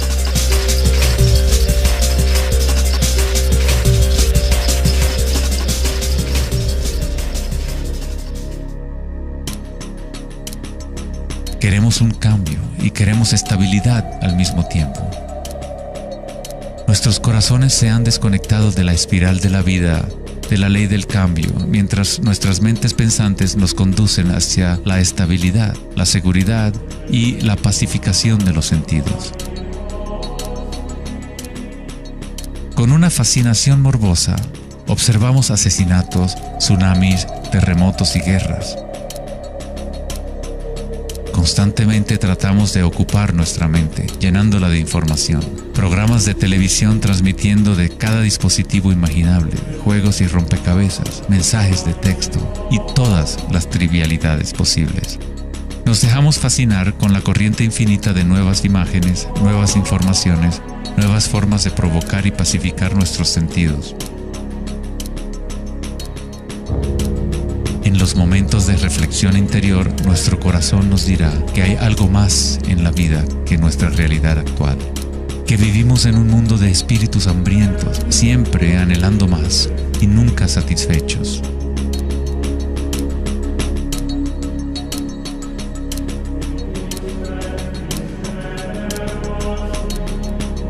Hemos creado una vorágine de datos que vuelan alrededor del planeta para facilitar más pensamientos, más ideas sobre cómo arreglar el mundo, para solucionar los problemas que solo existen porque la mente los ha creado. Los pensamientos han creado todo el lío en el cual nos encontramos actualmente. Libramos guerras contra enfermedades, enemigos y problemas. La paradoja es que aquello que resistes, persiste. Cuanto más te resistes a algo, más se fortalece. Al igual que ejercitar un músculo, en realidad estás fortaleciendo aquello de lo cual justamente te quieres deshacer. Entonces, ¿cuál es la alternativa al pensamiento?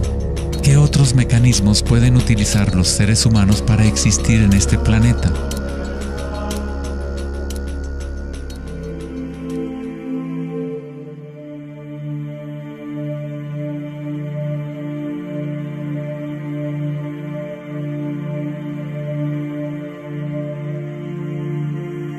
Mientras que la cultura occidental en los últimos siglos se ha centrado en la exploración de lo físico mediante el uso del pensamiento y el análisis, otras culturas antiguas han desarrollado tecnologías igualmente sofisticadas para explorar el espacio interior. Es la pérdida de nuestra conexión con nuestro mundo interior lo que ha creado un desequilibrio en nuestro planeta. El antiguo inquilino, «Conócete a ti mismo», ha sido reemplazado por el deseo de experimentar en el mundo externo de la forma. Responder a la pregunta ¿quién soy?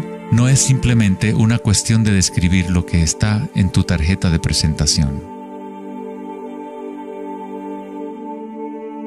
En el budismo, no eres el contenido de tu conciencia.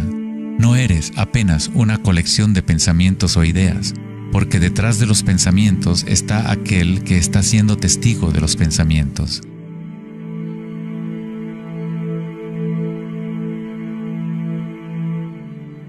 El dicho enfático, «Conócete a ti mismo», es un koan del Zen, un acertijo sin respuesta. Como un perro persiguiendo su cola, es solo la identidad del ego que quiere encontrar una respuesta, un propósito.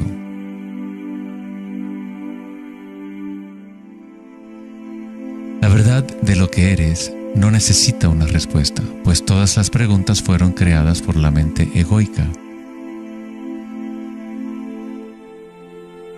No eres tu mente.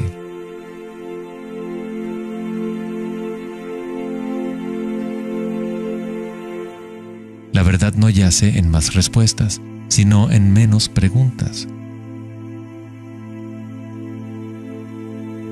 Como dijo Joseph Campbell, no creo que la gente esté buscando el significado de la vida, más bien buscan la experiencia de estar vivos.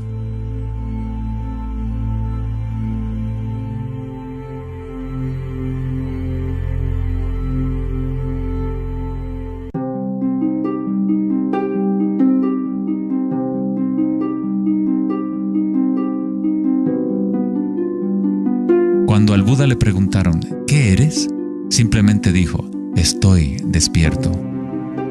¿Qué quiere decir eso, estar despierto?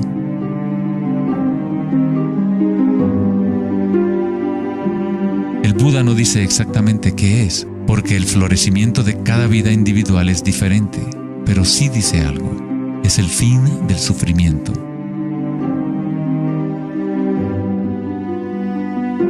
Toda tradición religiosa importante tiene un nombre para el estado de estar despierto: cielo, nirvana o moksha. Una mente en calma es todo lo que hace falta para comprender la naturaleza de la corriente. Todo lo demás ocurrirá una vez que tu mente esté en calma. En esta quietud, las energías internas despiertan y funcionan sin esfuerzo de tu parte. Como dicen los taoístas, el chi sigue a la conciencia. Al permanecer en calma, uno empieza a escuchar la sabiduría de las plantas y los animales, los quietos susurros de los sueños y se aprende el sutil mecanismo por el cual los sueños se manifiestan en forma material. En el Tao Te Ching, este tipo de vida se llama Wei Wu Wei, hacer, no hacer. El Buda habló del camino intermedio como el sendero que conduce a la iluminación. Aristóteles escribió el justo medio, el punto medio entre dos extremos, como un sendero de belleza, sin demasiado esfuerzo ni tampoco muy poco. Yin y Yang en equilibrio perfecto.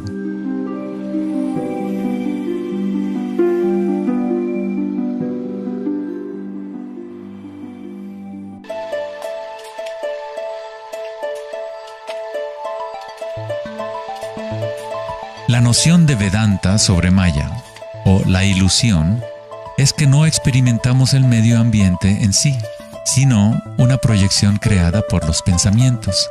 Por supuesto, tus pensamientos te permiten experimentar el mundo vibratorio de cierta manera, pero nuestra ecuanimidad interior no tiene que estar supeditada a acontecimientos externos. La creencia en un mundo externo independiente del sujeto que percibe es fundamental para la ciencia. Pero nuestros sentidos solo nos entregan información indirecta. Nuestras nociones acerca de este mundo físico creado por nuestra mente están siempre filtradas por nuestros sentidos y, por lo tanto, siempre son incompletas. Hay un campo de vibraciones que subyace en todos los sentidos. Las personas con una condición llamada sinestesia a veces sienten este campo vibratorio de diferentes maneras. Los sinestésicos pueden ver los sonidos como colores o formas, o las cualidades asociadas de un sentido hacia otro.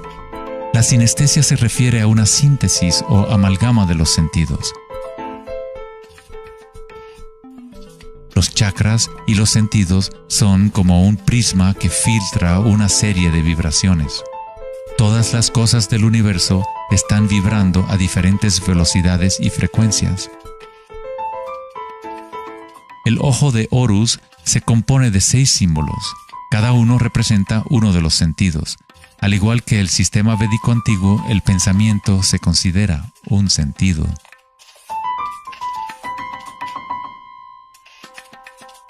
Los pensamientos se perciben simultáneamente como sensaciones que se experimentan en el cuerpo. Surgen de la misma fuente vibratoria. El pensamiento es simplemente una herramienta, uno de los 6 sentidos. Pero lo hemos llevado a un estado tan elevado que nos identificamos con nuestros pensamientos. El hecho de que no identificamos el pensamiento como uno de los 6 sentidos es muy significativo. Estamos tan inmersos en nuestros pensamientos que al tratar de explicar el pensamiento como un sentido, es como explicarle a un pez el agua. ¿Agua? ¿Qué agua?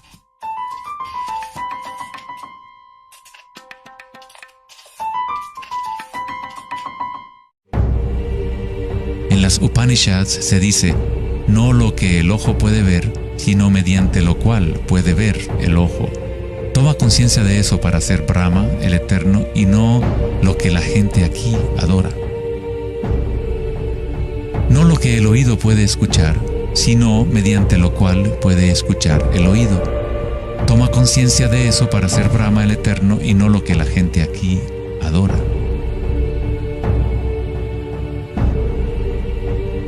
No lo que el habla puede iluminar, sino mediante lo cual el habla puede iluminarse. Toma conciencia de eso para ser Brahma, el Eterno, y no lo que la gente aquí adora.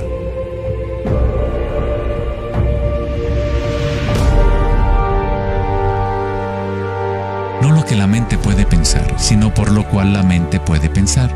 Toma conciencia de eso para ser Brahma, el Eterno, y no lo que la gente aquí adora.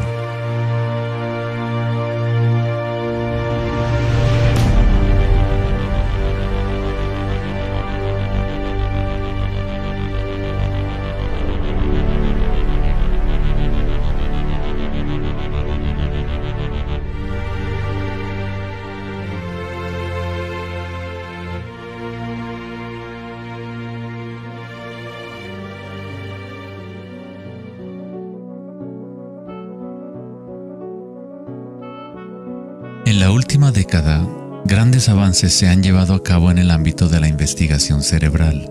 Los científicos han descubierto la neuroplasticidad, un término que expresa la idea de que el cableado físico del cerebro cambia según los pensamientos que se mueven a través de él. Como expresó el psicólogo canadiense Donald Hebb, las neuronas que se ponen en marcha al mismo tiempo se conectan entre sí. Las neuronas se conectan al máximo cuando una persona entra a un estado de atención ininterrumpida. Lo que esto significa es que es posible dirigir tu propia experiencia subjetiva de la realidad. Literalmente, si tus pensamientos son de temor, preocupación, ansiedad y negatividad, estás incrementando la conexión para que surjan más pensamientos similares. Si diriges tus pensamientos hacia el amor, la compasión, la gratitud y la alegría, creas la conexión para repetir esas experiencias. ¿Cómo hacerlo cuando estamos rodeados de violencia y sufrimiento? ¿No es esto una especie de engaño o vana ilusión? La neuroplasticidad no es lo mismo que la noción de la nueva era que dice que creas tu realidad con pensamientos positivos. En realidad es lo mismo que el Buda enseñó hace 2500 años. La meditación vipassana o la meditación introspectiva podría describirse como neuroplasticidad autodirigida. Aceptas tu realidad tal como es, como realmente es. Pero tú lo experimentas en el nivel raíz de la sensación, en el nivel vibratorio o energético, sin prejuicio o la influencia del pensamiento. A través de una intención ininterrumpida en el nivel raíz de la conciencia, se crea la conexión para una percepción completamente diferente a la realidad.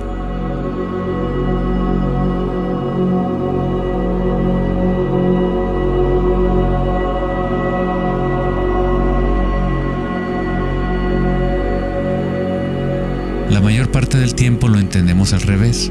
Estamos permitiendo constantemente que las ideas sobre el mundo exterior conformen nuestras redes neuronales, pero nuestra ecuanimidad interior no tiene que estar supeditada a acontecimientos externos. Las circunstancias no importan, solo mi estado de conciencia importa. Meditación en sánscrito significa estar libre de cualquier tipo de medición o evaluación, libre de toda comparación, de todo devenir.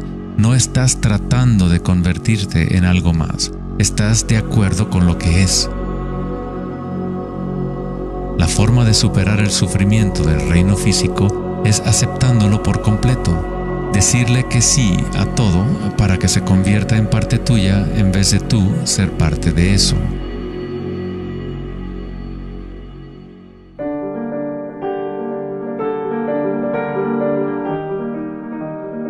¿Cómo se puede vivir de tal manera que la conciencia deje de estar en conflicto con su contenido?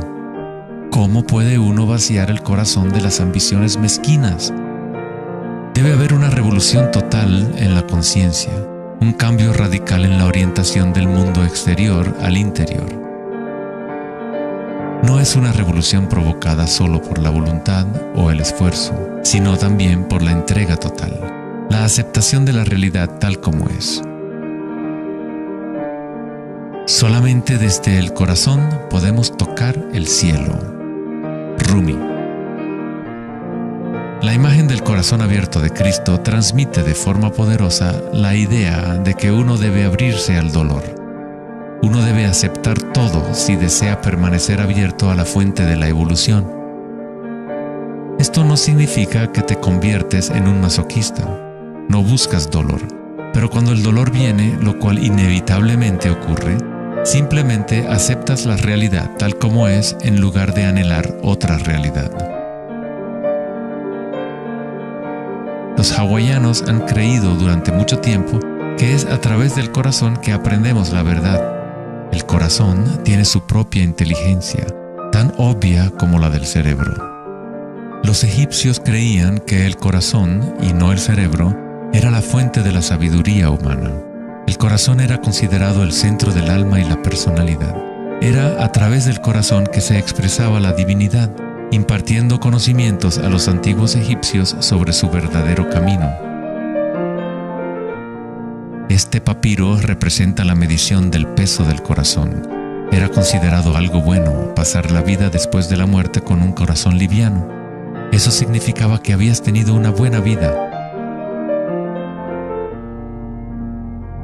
Una etapa universal o arquetípica que experimentan las personas en el proceso del despertar del centro del corazón es la experiencia de la energía personal como la energía universal.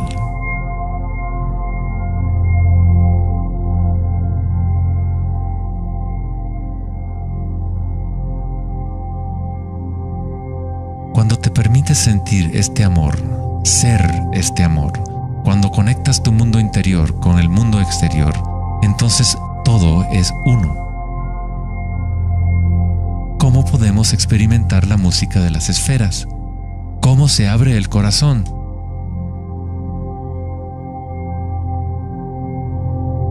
Sri Ramana Maharshi dijo: Dios habita en ti, como tú, y no tienes que hacer nada para ser consciente de Dios o de ti mismo. Ya es tu estado verdadero y natural.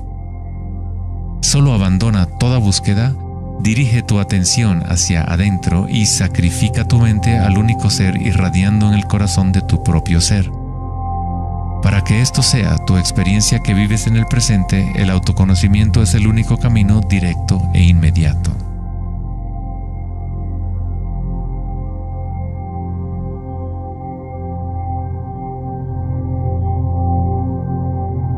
Cuando concilias y observas las sensaciones internas, tu vitalidad interior, estás observando en realidad el cambio. Esta fuerza del cambio es el surgimiento y la muerte que ocurren cuando la energía cambia de forma. El grado en que una persona ha evolucionado o alcanzado la iluminación es el grado en que uno ha adquirido la capacidad de adaptarse a cada momento o a transmutar la corriente de circunstancias humanas, siempre cambiantes, el dolor y el placer en gozo.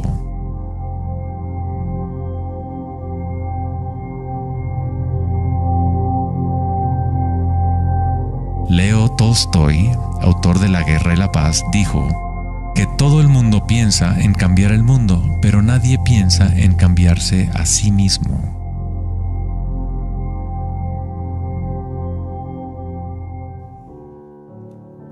Darwin dijo que la característica más importante para la supervivencia de la especie no es la fuerza o la inteligencia, sino la capacidad de adaptación a los cambios.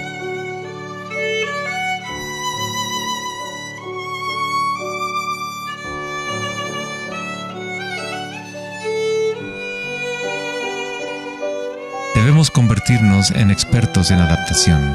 Esta es la enseñanza budista de Anicca.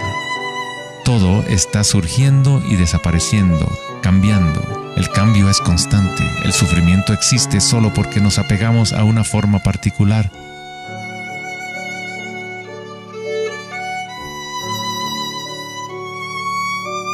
Cuando te conectas a la parte tuya que observa, con la comprensión de Anicca, el gozo surge en el corazón.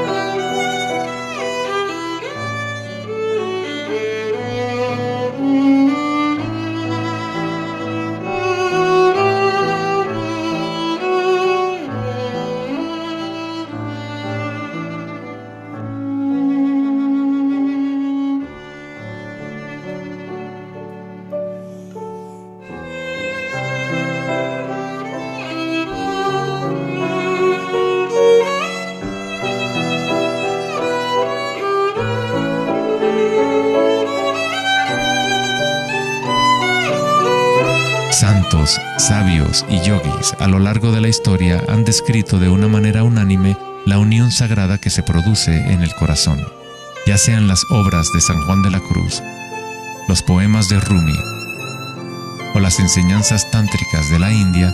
Todas estas enseñanzas diferentes tratan de expresar el misterio sutil del corazón. En el corazón, esta es la unión de Shiva y Shakti, la penetración masculina en la espiral de la vida y la entrega femenina al cambio. Atestiguar y aceptar de forma incondicional todo lo que es. Con el fin de abrir tu corazón, debes abrirte a los cambios. Vivir en el mundo aparentemente sólido, danzar con él, comprometerte con él, vivir en plenitud, amar por completo, pero sabiendo que es transitorio y que, en última instancia, todas las formas se disuelven y cambian. El gozo es la energía que responde a la calma. Surge al vaciar la conciencia de todo contenido. El contenido de esta energía de gozo, producto de la calma, es la conciencia. Una nueva conciencia del corazón. Una conciencia conectada a todo lo que es.